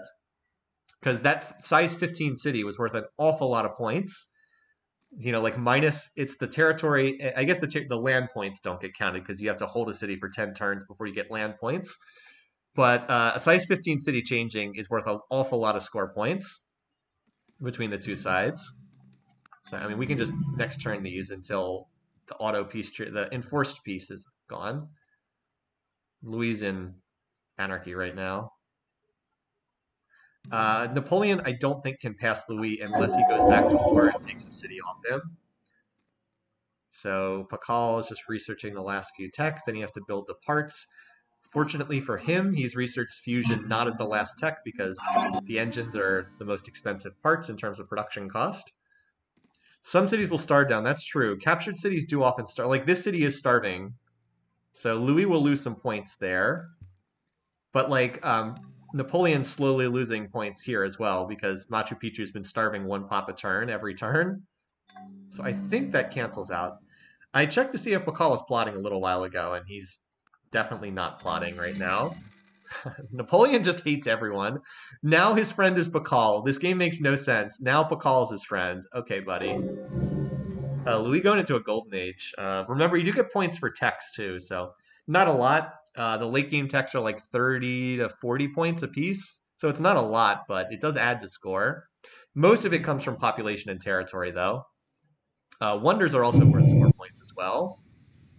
I was wondering if this city had a... That's true. Pakal did not attack Napoleon, so that's why Napoleon likes him. Napoleon's on robotics. I didn't realize he got that far on the tech tree. Might have been a big-time beeline for Napoleon, just out of curiosity. How did he get to... Yeah, he's further along in tech than I thought. He's actually not that far away. He's ahead of Louis in tech. Huayna is honestly, you know, considering how small Huayna has been, it is incredible that he would probably launch a spaceship around turn 350. Like, with as battered as he's been, that's honestly amazing. But right now, it's genetics and then composites and then launch. Unless he researches stealth. But Pakal probably goes composites over stealth because he has more peaceful tech preferences. Stealth is all military tech preferences, so. By the way, this city apparently got gifted back to Napoleon at some point. So we're mostly just running out the clock here, but there's still time. I'm hoping we have no more war declarations because we're at 14 and I picked 14, but I wouldn't be shocked. Those enforced peace treaties are about to wear off. And Napoleon, I wouldn't be shocked if he declared war yet again before the end of the game, but I don't think there's enough time left for him to conquer anyone. I think we're going to have these 4 AIs survive, which is great because we'll get another shot for all 3 of these to score points in fantasy. And if I can get Spaceship and Louis second, I actually should score okay in the picking contest for this game. Napoleon took Chartres back at the end of the war. Oh, he did. Okay. He took that at the end of their war. All right, let's see if anyone's plotting again. Just not you. Louise plotting again. Oh, man. So much for my 14 wars. And Napoleon's plotting too. All right, let's go. More wars. Let's go.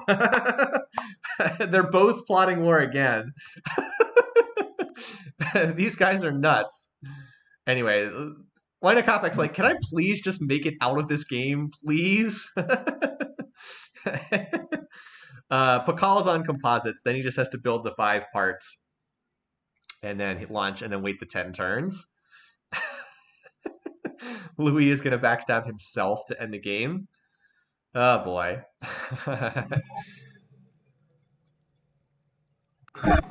Oh, there it is. Louis is declared on Pakal. That is utterly suicidal. Why? Declares on Pakal. Oh, that's actually bad. He might get knocked out of second place in terms of score. That could be legit bad for him. I thought he would declare war on Napoleon, and like the war would just nothing would happen. Um, he could legitimately get knocked out of second place here on score because it's still really close. Like if he loses 4 or 5, like if he loses a couple cities here, that would be pretty bad. All right, so how many casings are 1, 2, 3? He already finished one. He already finished one, so he's going to launch in 2 turns. He's going to launch in 2 turns, but this is a very, very bad word declaration by Louis. I mean, incredibly bad word declaration. I did mark up to 15, right? Yeah. Napoleon could very easily join this war too. Louis is Napoleon's worst enemy. Again, it's hard for me to put in words just how bad of an idea this was to declare war here at the end of the game. Like, it might not look that bad on the power graph, but Pakal is so far ahead in tech. And now that he's finished the tech tree, he doesn't even have to build research anymore. He can just go full units. Like modern armor, and he's going to have what's the 2-move artillery? Yeah, I think Napoleon actually ends up getting second here, and that's going to cost me a lot of points. It's going to cost me a lot of points. This suicidal war declaration at the end. Anyway, there goes the spaceship. So I think it lands on turn 324. I think I'm going to miss the finishing date on the spaceship by 1 turn, which is I'm perfectly happy with. But yeah, I'm going to miss the spaceship finishing date by 1 turn. Ah, well. I'm more annoyed that Louis is going to drop out a second here because there's what 9 more turns. The Mayan military can do a lot of damage in 9 more turns. It's not going to kill Louis, but he's not going to stay in second unless Napoleon attacks Pakal. Yeah, turn 325 spaceship looking pretty good though. But yeah, look, Louis not going to die, but he's going to be probably down around Huayna score by the time this ends. Because a late game military offensive does a lot of damage. Like these tanks are just going to roll right through his border cities. Why he chose to do that is just completely insane. Yeah, Napoleon hasn't declared yet, it's true. Whatever he's plotting, he hasn't started the war yet.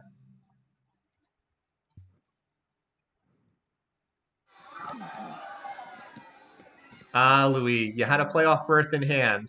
I'm pretty confident Pakal would not have declared war. He decided to throw it away at the last second. Ah, well. I'm glad I picked space. By the way, Wanda Kopeck has made it to robotics in this game on the tech tree. That's crazy. He was so beat up in this game, and wait, we had someone. Oh, they all voted no. I thought someone defied when I saw it failed, because usually they all vote in favor of that. But no. Wanda Kopeck had pretty bad diplomacy in this game, but he's going to survive to have another shot in the wildcard game. Should be fun. Gandhi in the wildcard game, Wanda Kopeck in the wildcard game. A lot fewer scrub civs in the wild card this time. All right, how many more cities is Louis gonna lose here?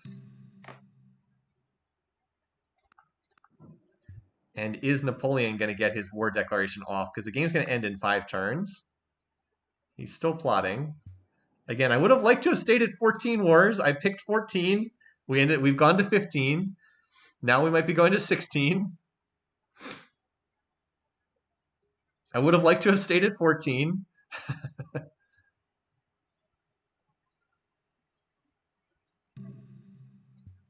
But I can't be too unhappy with how the game's gone, at least from a fantasy perspective. Picking contest perspective, honestly, probably going to be a bit of a brutal.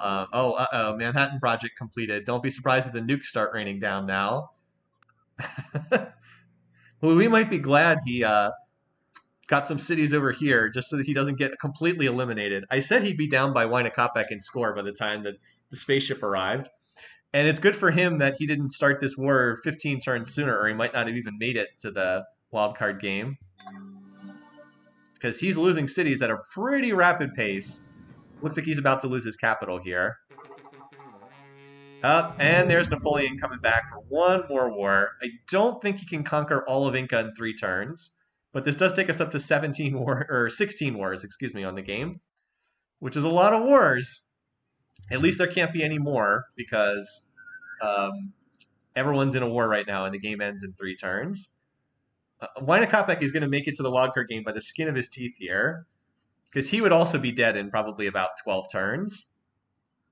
Napoleon just has too many units here. So many wars in this game. Yeah, Napoleon chasing his wife. Again, I said it's just tragic for Huayna Capac that he was in an he was in an alliance. Well, not in an alliance, but he was on friendly terms with Napoleon, and then he got pulled into the war by his defensive pact. Napoleon completing spaceship parts. But Napoleon can't take all 5 of these Huayna Capac cities in 2 turns. So the Incans are going to escape by the skin of their teeth in this game to survive to get another shot in the wildcard match. So not going to get eliminated, but not going to score any points in this game. So there goes Corey. This city, which was heavily fought over in this game. I do wonder what would have happened if Huayna Capac had chosen to run the culture slider. I wonder if he would have had a shot to win. Huayna Capac just launched a nuke and it was shot down. All right, here's the last turn of the game. Even as the Mayan tanks punch deeper into Louis' France. So it's going to be Pakal 1, Napoleon 2nd, just as we all knew, right? And guess what? Napoleon, who I tossed a 9 gold bid on just for, the sake of getting him cheaply, is going to score me 4 fantasy points in this game, a 2nd place finish, and 2 kills. All right, so the trade route resolution goes through, and that's GG. Pakal wins by space. Congrats to everybody who picked Pakal in the picking contest. There were a decent number of people who had him. Not a lot, but there were some. And congrats to who has Pakal in the fantasy contest. Also picked up 5 points there. Very, very nice. All right, first let's mark this up in our spreadsheet, and then we'll look at the replay, and we'll have some final thoughts from there. So desktop, here we go. So the winner is Pakal. 2nd place, Napoleon, somewhat surprisingly. 3rd place, Louis. 4th place, Huayna Capac. All right. So this was also spaceship. Turn 324. Missed it by 1 turn. Oh, 1st. 2nd. So as far as our playoff matchups go, Pakal goes into game 2. Napoleon goes into the game with Frederick. Okay. And then Louis and Huayna Capac go into the wildcard game. This is going to be a good wildcard game. I think a couple of you already said that. In fantasy terms, so the big 5 point for having Pakal goes to Ljubljana. And then 2 more points for Napoleon for being 2nd. All right, I've already got 11 points. Let's go. Okay, let's look at the replay, and then we'll look at who scored what in the picking contest. All right. All right, replay. So I still think one of the biggest things that swung this game was when Suleiman decided to attack Huayna Capac instead of attacking Hadi. Again, it was due to religion because somewhat inexplicably, Suleiman picked up Hadi's religion and not Huayna Capac's religion. But still, could have attacked in Egypt, and the game is just totally different if that happens. Completely and utterly different if that happens. Also, if Huayna Capac hadn't wasted time building all those wonders and it just expanded a little bit better. Like, let's say he gets this spot and this spot. Instead of getting stuck on 6 cities, he has 8 cities. Totally different in that situation. But so Napoleon declares a war on Hadi. Suleiman declaring war on Huayna Capac. Just trap the 2 of these in a destructive war that really wrecked both of their games. And then everybody dogpiling on Saladin. Just everybody cleared the field for Pakal. No one ever attacked him at all. I bet if when we replay this game for the alternate histories, I really don't think Pakal never gets attacked by anyone is likely to happen too often. I suspect he will not get that dream of a outcome much of the time.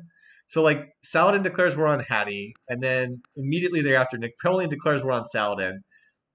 Napoleon could have declared war on a lot of targets right then. Like we thought maybe he attacks Pakal, maybe he goes back against Egypt. His decision to attack Saladin really was pivotal. And then Louis piling in on the other side, really important as far as how this game played out.